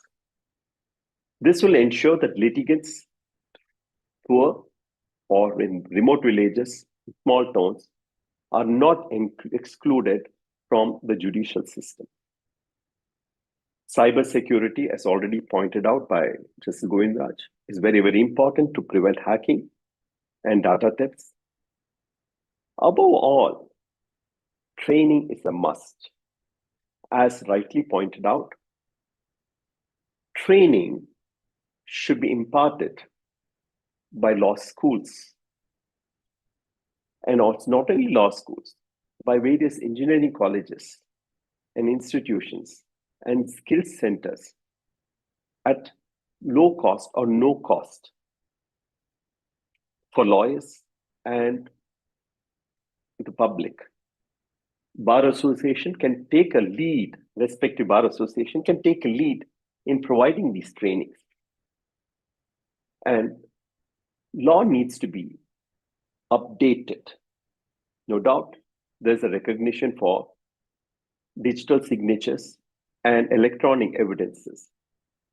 further steps should be taken as to how these should be implemented.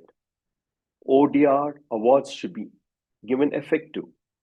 We should validate smart contracts too. All this will go a long way to ensure that people retain faith in the system. And finally, again, I repeat that AI can assist research in scheduling or analysis, but the final decision must rest with a human judge. Justice must remain compassionate, ethical, and humane. In conclusion, technology is not a magic wand. It is a tool. A smart court without a smart judge, smart lawyers, or litigant is like a smartphone without network. It may look sleek and attractive, but it's useless. The true measure of smart courts will not be servers or applications, but whether they bring us closer, us in the sense, all the stakeholders closer to the constitutional promise of justice for all.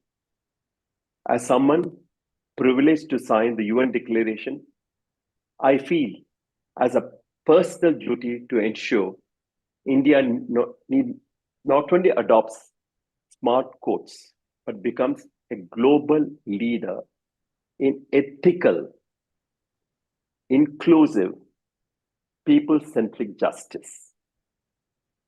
Let us together build courts that are not only smart, but also just, inclusive, and humane. Thank you very much. Jai Karnataka. Jai Hind. Thank you so much, sir, for your enlightening address. Now, I shall have the privilege to invite Shri Mr. PP Hegde, Senior Advocate, High Court of Karnataka. Before we proceed with sir, I request Ms. Sarah Benjamin to introduce sir. Sarah, over to you. It is my honor to introduce our distinguished speaker, Shri Padma Prasad Hegde, a designated senior advocate practicing in Bengaluru, Mangalore, and New Delhi. He is also serving as the president of the Karnataka State Bar Council. Sir has earned a reputation for his deep knowledge of law and commitment to justice. His firm, PP Hegde and Associates, undertakes significant work in areas such as family law, criminal law, property law, land acquisition, debt recovery, and administrative law.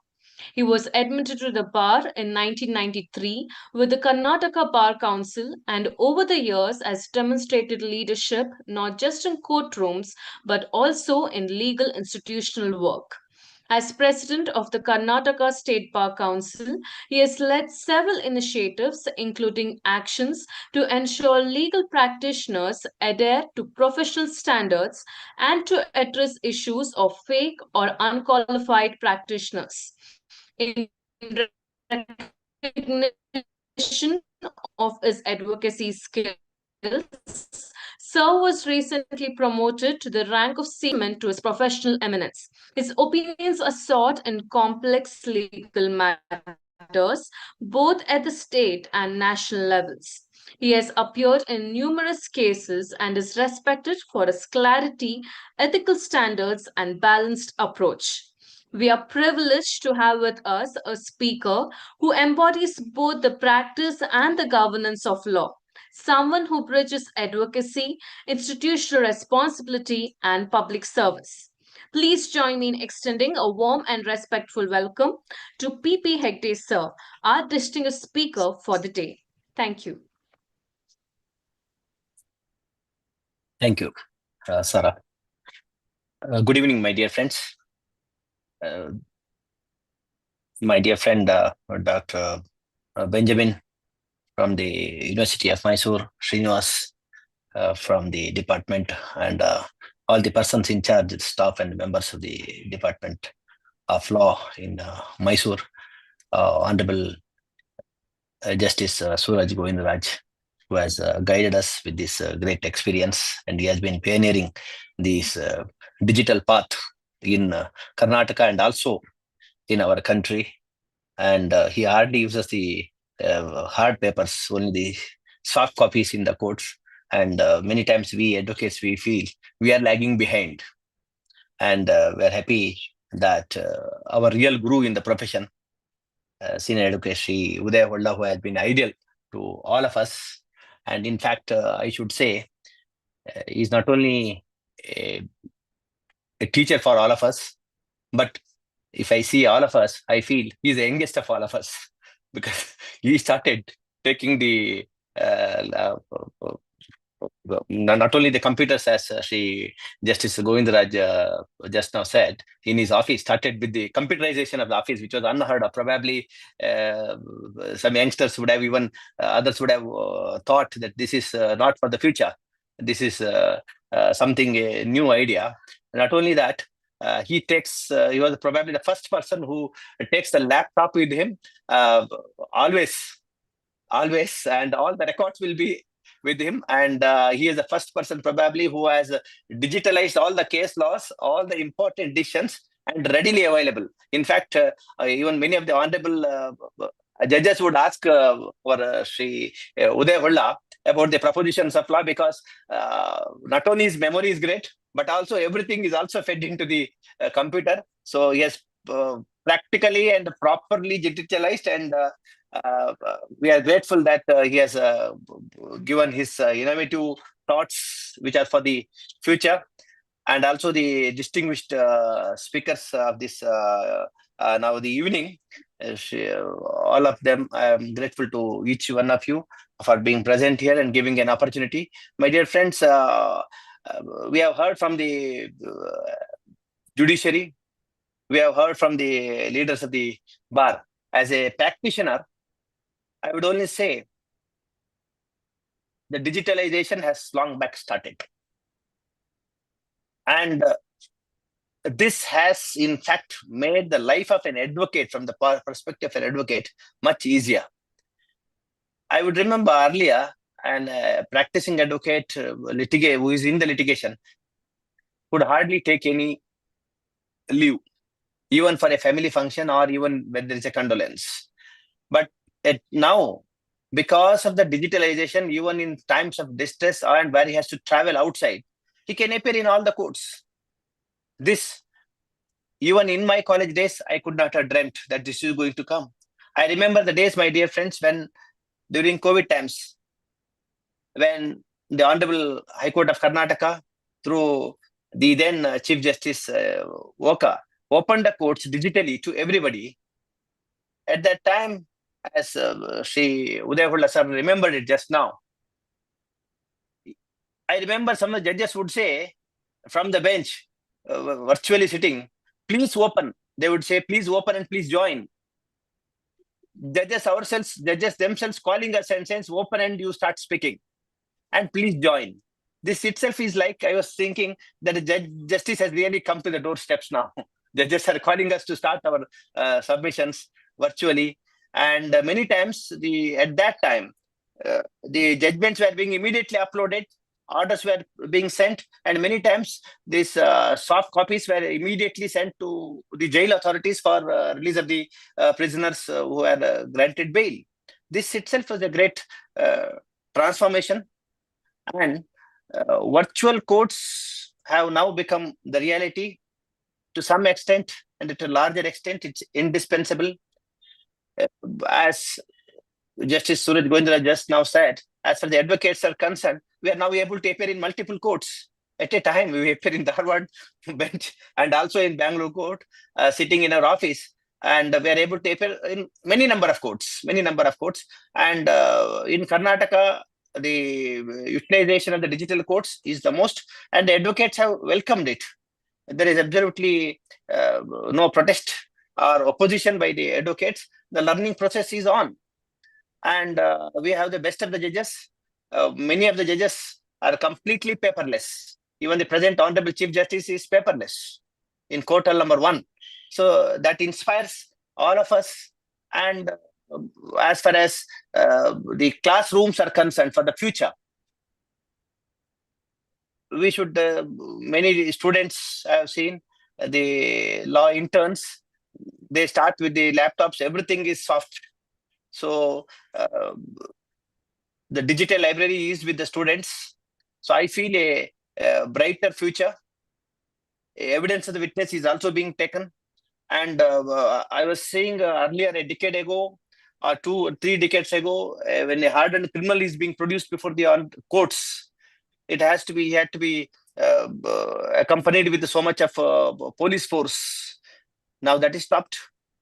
In all the trial courts, the accused are being produced virtually wherever physical presence is not required. There were earlier many encounters of the dead criminals while being produced before the court. This also stopped. It has eased the criminal justice system and also helped the law enforcement authorities to a large extent.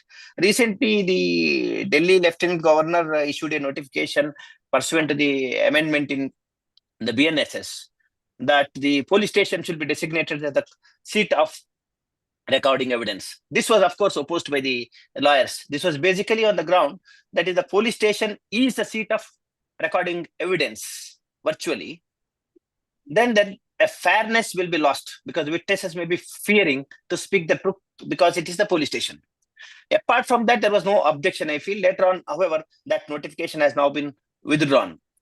Now the governments the authorities are required to notify the places of recording evidence as per the new amended provisions in the BNSS. And now I feel the concerned governments will notify some third party or neutral places for recording evidence. Nobody would have any objection if it is something outside the court premises or something which is pertaining to the education institutions or other places.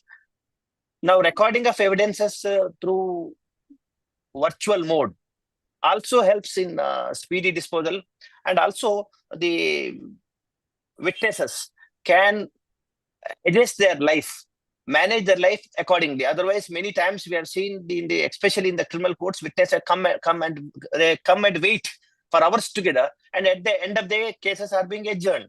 So there is the main complaint, the practical front I have seen is witness asks at what time my evidence will reach. Many times we do not have answer for this. This has resulted in the witness has become hostile. The very reason is that he has to waste time in the courts for long and there is no certainty, would itself be an incentive to not give the proper evidence. So therefore, to stop this, if a proper time is set and also along with that, virtual appearance is also permitted, this would enable the witnesses to speak freely and truth will come out more efficiently. So digitalization will definitely help.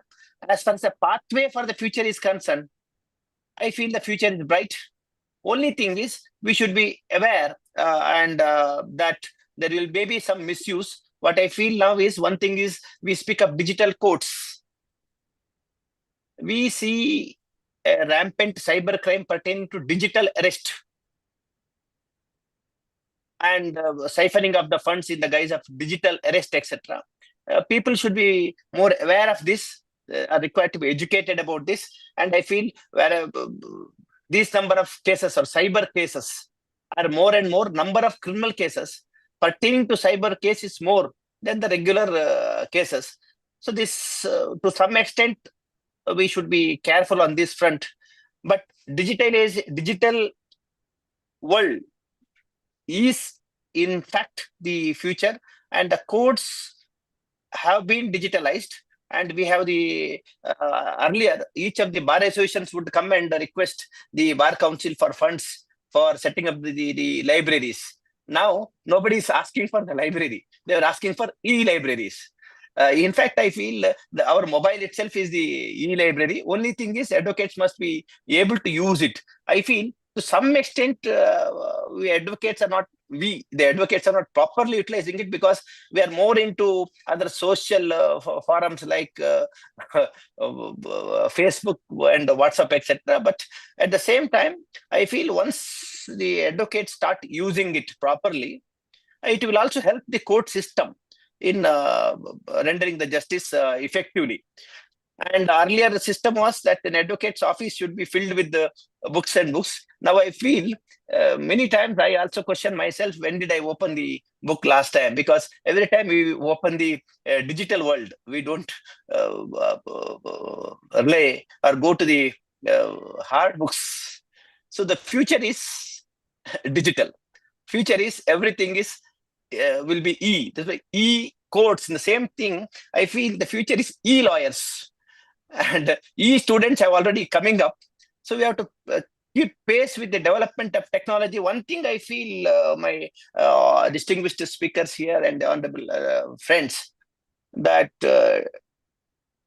technology is running fast, is much, much faster than the changes in the law. The law may be lagging behind. The lawyers may also be lagging behind much.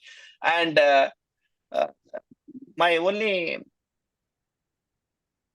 note on this point is, at this point, the technology has helped the police machinery for e-FIR is also being digitally, it's being lodged.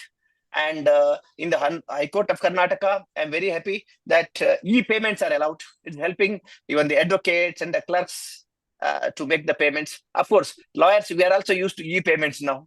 Virtually payments are being received. So we are asking the clients or writing the letters to the clients, please come to the office. Many times the purpose would be for settling the fees.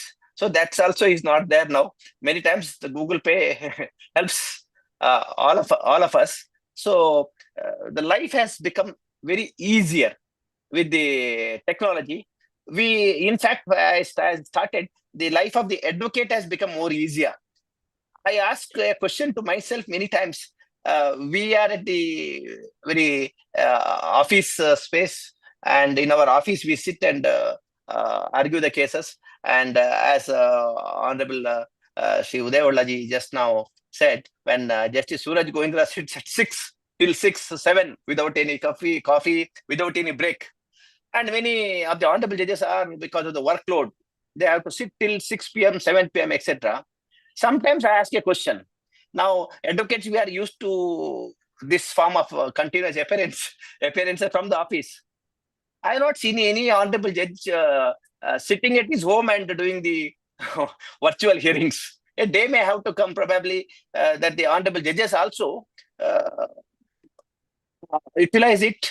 We are ready to make our submissions, because from the office of the honorable judge or from the court doesn't make any difference. In fact, if the cases are so much beyond hours, beyond 4:30 or 5:30, etc., the honorable judges are staying themselves continuously.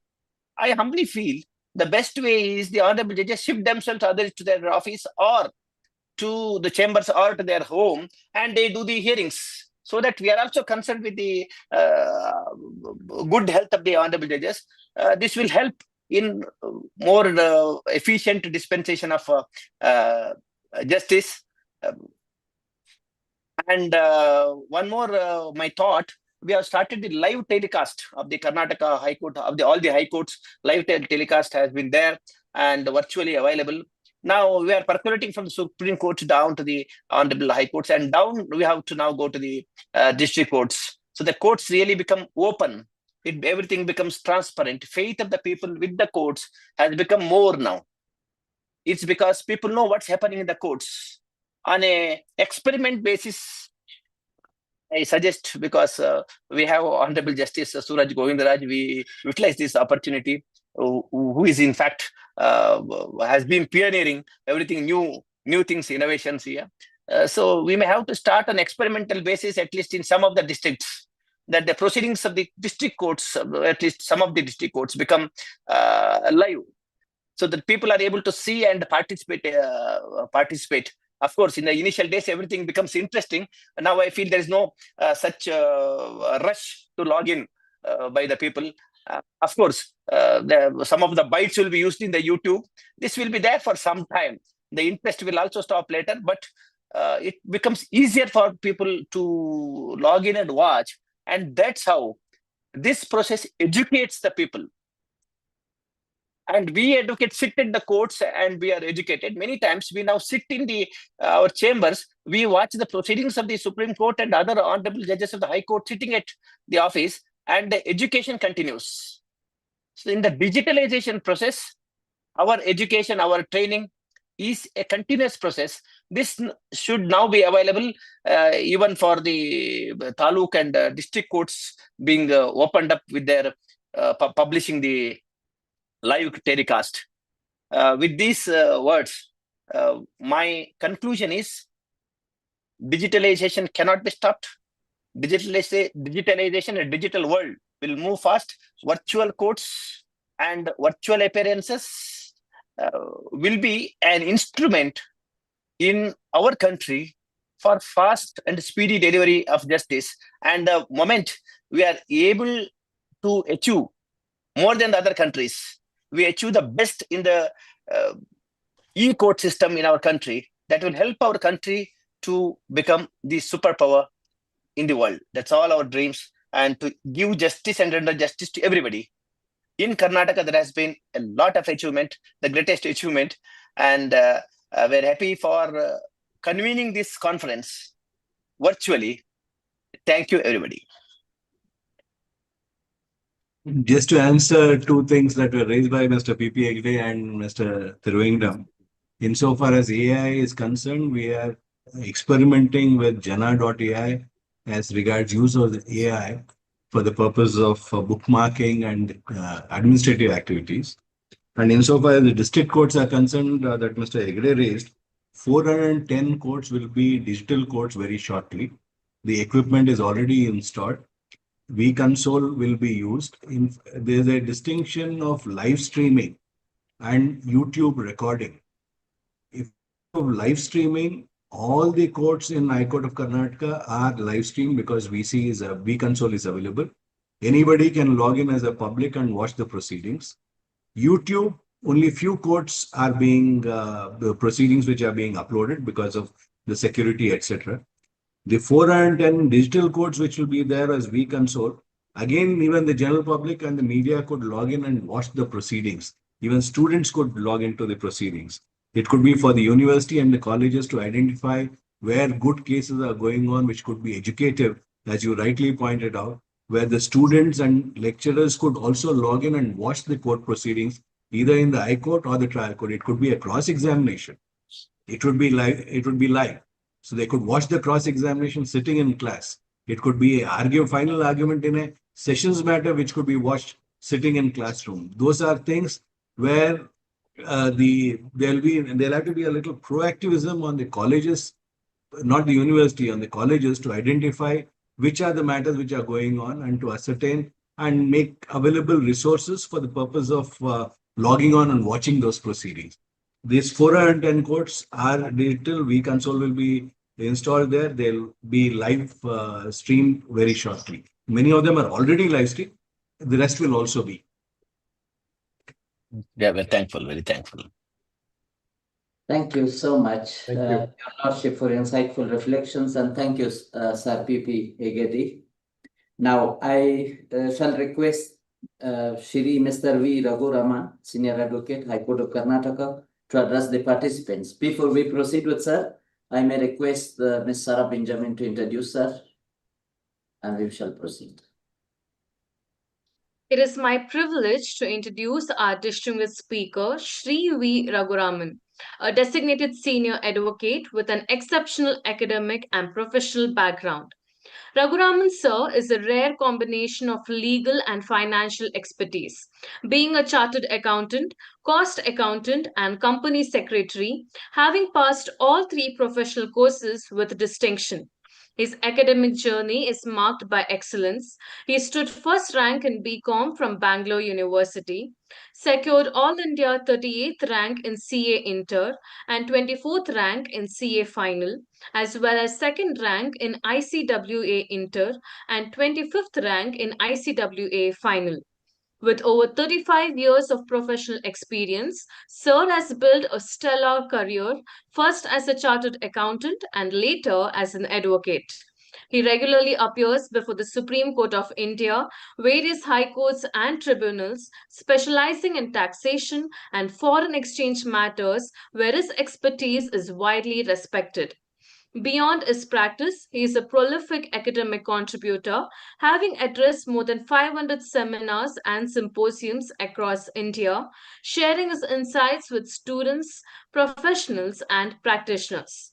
He has also authored significant works, including landmark international VAT judgments published by Walters Clover and GST and Indirect Tax Demystified, published by commercial publishers. Today, we are honored to welcome a professional of outstanding merit whose mastery of law, finance, and taxation has enriched both practice and scholarship. Please join me in extending a very warm welcome to our distinguished speaker, V Raguraman sir. Thank you. Thank you, Saraji. I hope I'm audible. Yes, sir, you are audible. Yes. Thank you, sir. Gives me great pleasure to be amongst the legal luminaries here. Justice Suraj Govindraj needs no introduction. Whether you have e-court or you have just a manual court, number of disposals will remain with him. He will be in top speed, disposing maximum number of matters in a day. What can be said of Mr. Uday Kolla, who is the leader of our bar for so many decades? We have also had the benefit of listening to Mr. Thiruvengadam, and his rich experience comes out, and very practical approach to digital course by Mr. Hegde. After having listened to all this, my job is much, much more easier because I have to only concentrate and tell the people here what are the areas where, as practitioners, as litigants, we should be looking into. The first and foremost thing that strikes me is when I started my practice as chartered accountant was with a typewriter, as Mr. Odla rightly said. And typing, retyping, all that has become completely a thing of, if I tell my sons today that we used to type and retype, they laugh and tell, what a stupid guy you are. Then we had to tell him, no, there was no computers then. Because I remember when I was doing my articleship, the first computers came and we were taught DOS and Lotus. The word was not there. DOS and Lotus were taught, and then the word program and other things came much later than that. So one of the areas which now which we have to concentrate on in smart courts is what I feel is technological literacy, which is substantially improved in our country in the last 10, 15 years. The literacy that is required is seen with the UPI spreading across even to the flower vendors and the fruit vendors who are able to use their cell phone to get their payments. But then the literacy required in smart courts is something much, much more different. Your traditional methods of arguing cases do undergo a change because you are sitting rather than standing. Those who are used to standing will know that the body language is very, very important in conveying. But when you are sitting in the courts today, and you're also sitting, your body language is hardly understood. So to that extent, what happens is you'll have to shift your body language when you're technologically appearing e-courts, so that your points are put across effectively. Second, you should be able to concentrate. See, the process in e-courts is to make the entire process quick. The traditional method of arguing for hours and hours together has to go. In fact, in many of the courts in the Western countries, much emphasis is given on written submissions and very little on the oral part of it. And understandably so, because once you argue the case before the courts, the judge will have to remember, and it's very difficult for him to remember everything. So your written synopsis, which is given to him, which cannot exceed more than 3. Today, the Supreme Court puts this, even the high courts here put this limit. It should be 3 to 5 pages. So your literacy should be so high that you're able to condense your entire arguments into 3 pages and put it across, put it in a PDF file and give it to the judge. The judge is not deciding only your case, he is deciding hundreds of cases. Now that comes to the next tool, which is very important, the digital research tools that are available today. One of the greatest advantages of AI and its disadvantage is this, that it is able to condense across its search hundreds and hundreds of cases and put it into a capsule, which is useful not only for the lawyer, it is extremely useful for the judge. And what is that disadvantage? The disadvantage is this. If you're able to give the correct questions, you'll get the correct answers. If your questions are incomplete or inaccurate, the answers that you will get from AI can be misleading.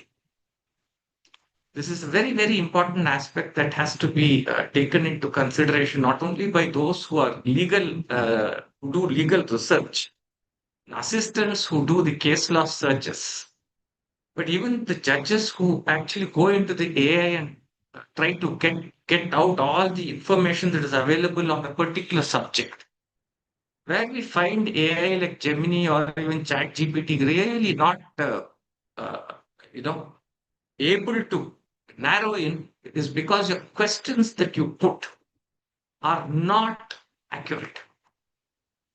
Now, your digital research tools that you should use should be in such a way that your questioning is not only accurate, the research tools itself should be enough to do a search that will get you the results. Now, if you look at Gemini or ChatGPT as far as lawyers and judges are concerned, I would say that it is woefully inadequate.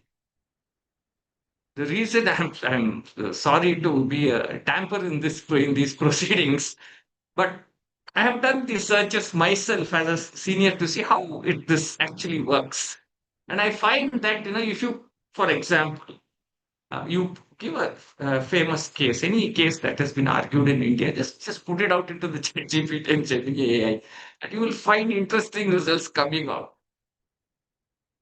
They are not complete. 1. 2, it could be misleading. 3, the ChatGPT and AI could be speaking of something else also. So your questioning should be very accurate and your filtering should be very accurate. But the databases that are there today in, for example, the SEC database that is there with its Boolean search, which they have, this narrows down the search to such a fine print that you can find 10 of the leading cases in each of this. This kind of a search engine should be built into our high court systems, so that the judges will be able to get all the case laws on a particular subject. The reason I'm telling you is this. It's quite possible that the litigant lawyers who argue may assist the court to the best of their ability, but may not be update absolutely the latest case laws which appear. Maybe last week something has come. Maybe 2 weeks back something has come, and we may have missed it.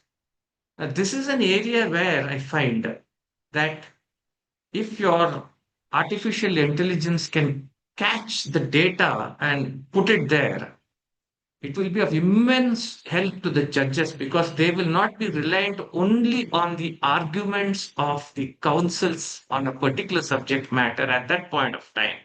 When they go back and do their research, they will be in a position to actually update the counsels who have appeared on what has happened subsequent to that, and which will have an impact on the judgments that they are going to pass tomorrow. Obviously, when they reserve a judgment, they pass it after 10 days or 15 days or whatever it is. In that gap, you could have had some judgments coming. And it is that gap which can be filled very, very, very efficiently by the digital research tools that are available and which have to be updated on a real-time basis. That is a very important consideration that has to be taken into mind. Now, a very, very apt system should be one which integrates all the players, the litigants, the lawyers, and the judges. All of them. This is not a smart court is not just that I come by VC, appear and then go and it's all done. Or the judge listens to the litigants and then says, okay, yeah, back up. No. A smart court is a system where from the time I file my petition up to the time it is disposed of, it is one integrated system which operates. Everything has to enter into the court, the smart court, and exit through a judgment. That is the objective of having a smart court. Is that at any point of time, the litigant, the lawyer, and the judge should know what is the progress of in this case. A litigant who probably is in a village in Karnataka should be able to go to his digital kiosk close by and then say he should know what is the status of his own case. It's very important that the litigant should know what is the status of my case, what is happening. And he should be able to see the orders, these interim orders that are passed, what is happening for it to his own eyes. At the same time, even for a judge, if he enters into the system, he should know the history of the case. It should just flow like that. And the submissions that have been made by the both the lawyers at any point of time should be available before the judge so that when he goes back to dictate his orders, if he's dictating his orders in his chamber, he should be in a position to look at that what has been filed, the data that is there, and to recover it real time. You just look at a typical case. See, for example, Justice Suraj Govindraj is now sitting in Dharwad. Now he has to carry his cases from Bangalore to Dharwad. He may have reserved 20 or 30 very important cases to be decided. He would have left for Bangalore to Dharwad virtually overnight. All those 20, 30 cases files will have to be shifted to Dharwad, and he sits and reads through them in his whenever he gets time. Now, rather than that, if you're able to retrieve the cases and the arguments in your system, it will be so much easy for him to just look at that and decide and pass orders. Now, we are looking at, when you look at smart courts, it is that system which enables each one of the stakeholders to actually work efficiently. This is all. Which, if you're more efficient in your job, the matter ends. The other, because I happen to be a chartered accountant, cost factors are always very important for us.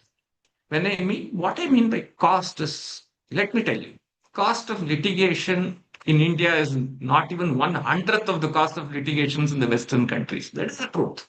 So that from that consideration, there is no problem. But there is one which Justice Suraj Govindraj very beautifully highlighted. 10% of the cases. Those 10% of the cases which keep backlogs, that creates a Damocles sword on corporates and on individuals. There are so many cases today which you find going to the Supreme Court By the time they reach the Supreme Court, 20-25 years, the cause title will read X deceased versus Y deceased. Both are dead. The legal representatives are fighting the case. Now, this is a Damocles sword hanging over the head of the people. If this sword can be removed through the usage of smart courts, we would have met what I think one of the things that always people blame India for is the delay in arguing cases, delay in decisions. They do not know one important factor. US Supreme Court will decide 12 cases in a year. Justice Surit Govindraj will have 150 cases per day. Please understand, there is substantial difference between those who lecture us and actually doing the work. Please put them in this situation where you have to do 150 cases a day. They will not be here for more than 2 hours, I'm telling you. I'm openly telling you this. Not even 2 hours they will spend here. They will run off. All these people who lecture. 150 cases a day is listed before in his cause list, and he sits till 6 and 7 o'clock. Inhuman. He goes back and he has to dictate for another 3 hours. How many people are seeing that? Not many are seeing it. He has to go back and dictate 3. He leaves at 10 o'clock in the night. Invariably. He's also a human being with a family. So I think, the smart court, I am not in favor of extending this to the houses of the judges because please don't make their life more miserable than what we have already made it. Let them have some rest at their houses. Please don't extend it. But we did see it. Let me tell you. In the Delta wave that happened, the Uttarakhand, I had to appear before the Uttarakhand High Court, and both the judges were doing the the streaming from their houses. The commitment I'm saying. You saw the Karnataka High Court do that. The commitment you see, the division benches, they were sitting across from their house chambers. So there is absolutely no issues with the smart courts. It will be very efficient, but the stakeholders also should have a commitment to that. 2 issues which I think we should take care of. One is, I had said that all people should enter into the system in the High Court so that we'll be able to file and see the case progress. Perfectly all right from a statement point of view. But when it comes to privacy and data protection, what steps are necessary for that to happen is one of the issues which plagues every country. I'll give you a simple example. When I file a writ petition in an income tax case, it's quite possible that I have to produce the balance sheet of a company, the income tax returns of a company. Now, this company does not want its data to be floating around. It can't be in the hands of the entire world. A professional hacker who hacks into the system can take out this data. So privacy and data protection, we have to invest heavily in that, and that's a huge amount of cost that the country will have to incur if they want the entire system to be, through the smart system. There's one concern which has come about in US, the Compass algorithm. This algorithm, you see the bias that the AI generates itself. African American citizens, a bias in the algorithm that they are high risk. So the method of dealing with their cases undergoes change if they're a high risk category in smart court systems. Now, this is something which we have to be very guarded against, because the moment we build an algorithm which is not open to the stakeholders' eyes, but which comes before them as a bias inbuilt into the system. This bias which is inbuilt into the system can have extremely deleterious effect on the way cases are conducted and way cases are selected for conduct. We can't have high risk, low risk algorithms built into systems and making people, classifying people even without hearing them or knowing who it is. This bias has unfortunately entered into the United States in some of the, especially in the, it appears that this bias was detected during the bail judgments procedures which happened. As was rightly pointed out, AI, smart court systems, efficiency is one thing, but I can tell you, just like Justice Suraj, it doesn't make a difference. Manual court, electronic court, disposals are very high. They don't care. He doesn't care. But it will make his process efficient. But the balance has to be struck between efficiency and fairness. If we follow the Chinese system of deciding cases completely without even, where the AI becomes the judge, then, you have a concern. You have a concern there. A judge cannot be replaced. Your brain, the judge's brain cannot be replaced. The lawyer's brain cannot be replaced. I would leave you with this thought that what we require is efficiency in processes. We talk of, interference on the decision-making process rather than the decision itself.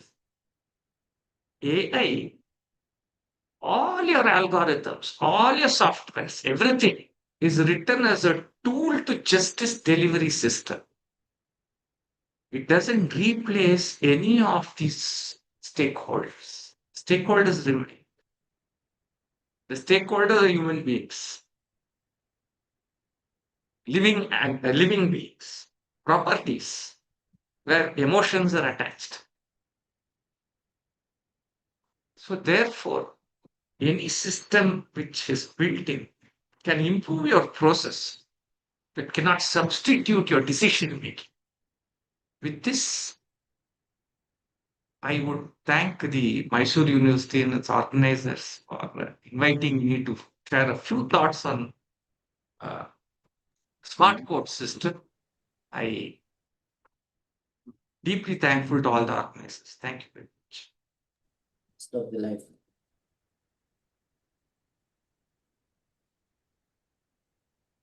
Thank you, sir, for your insightful address.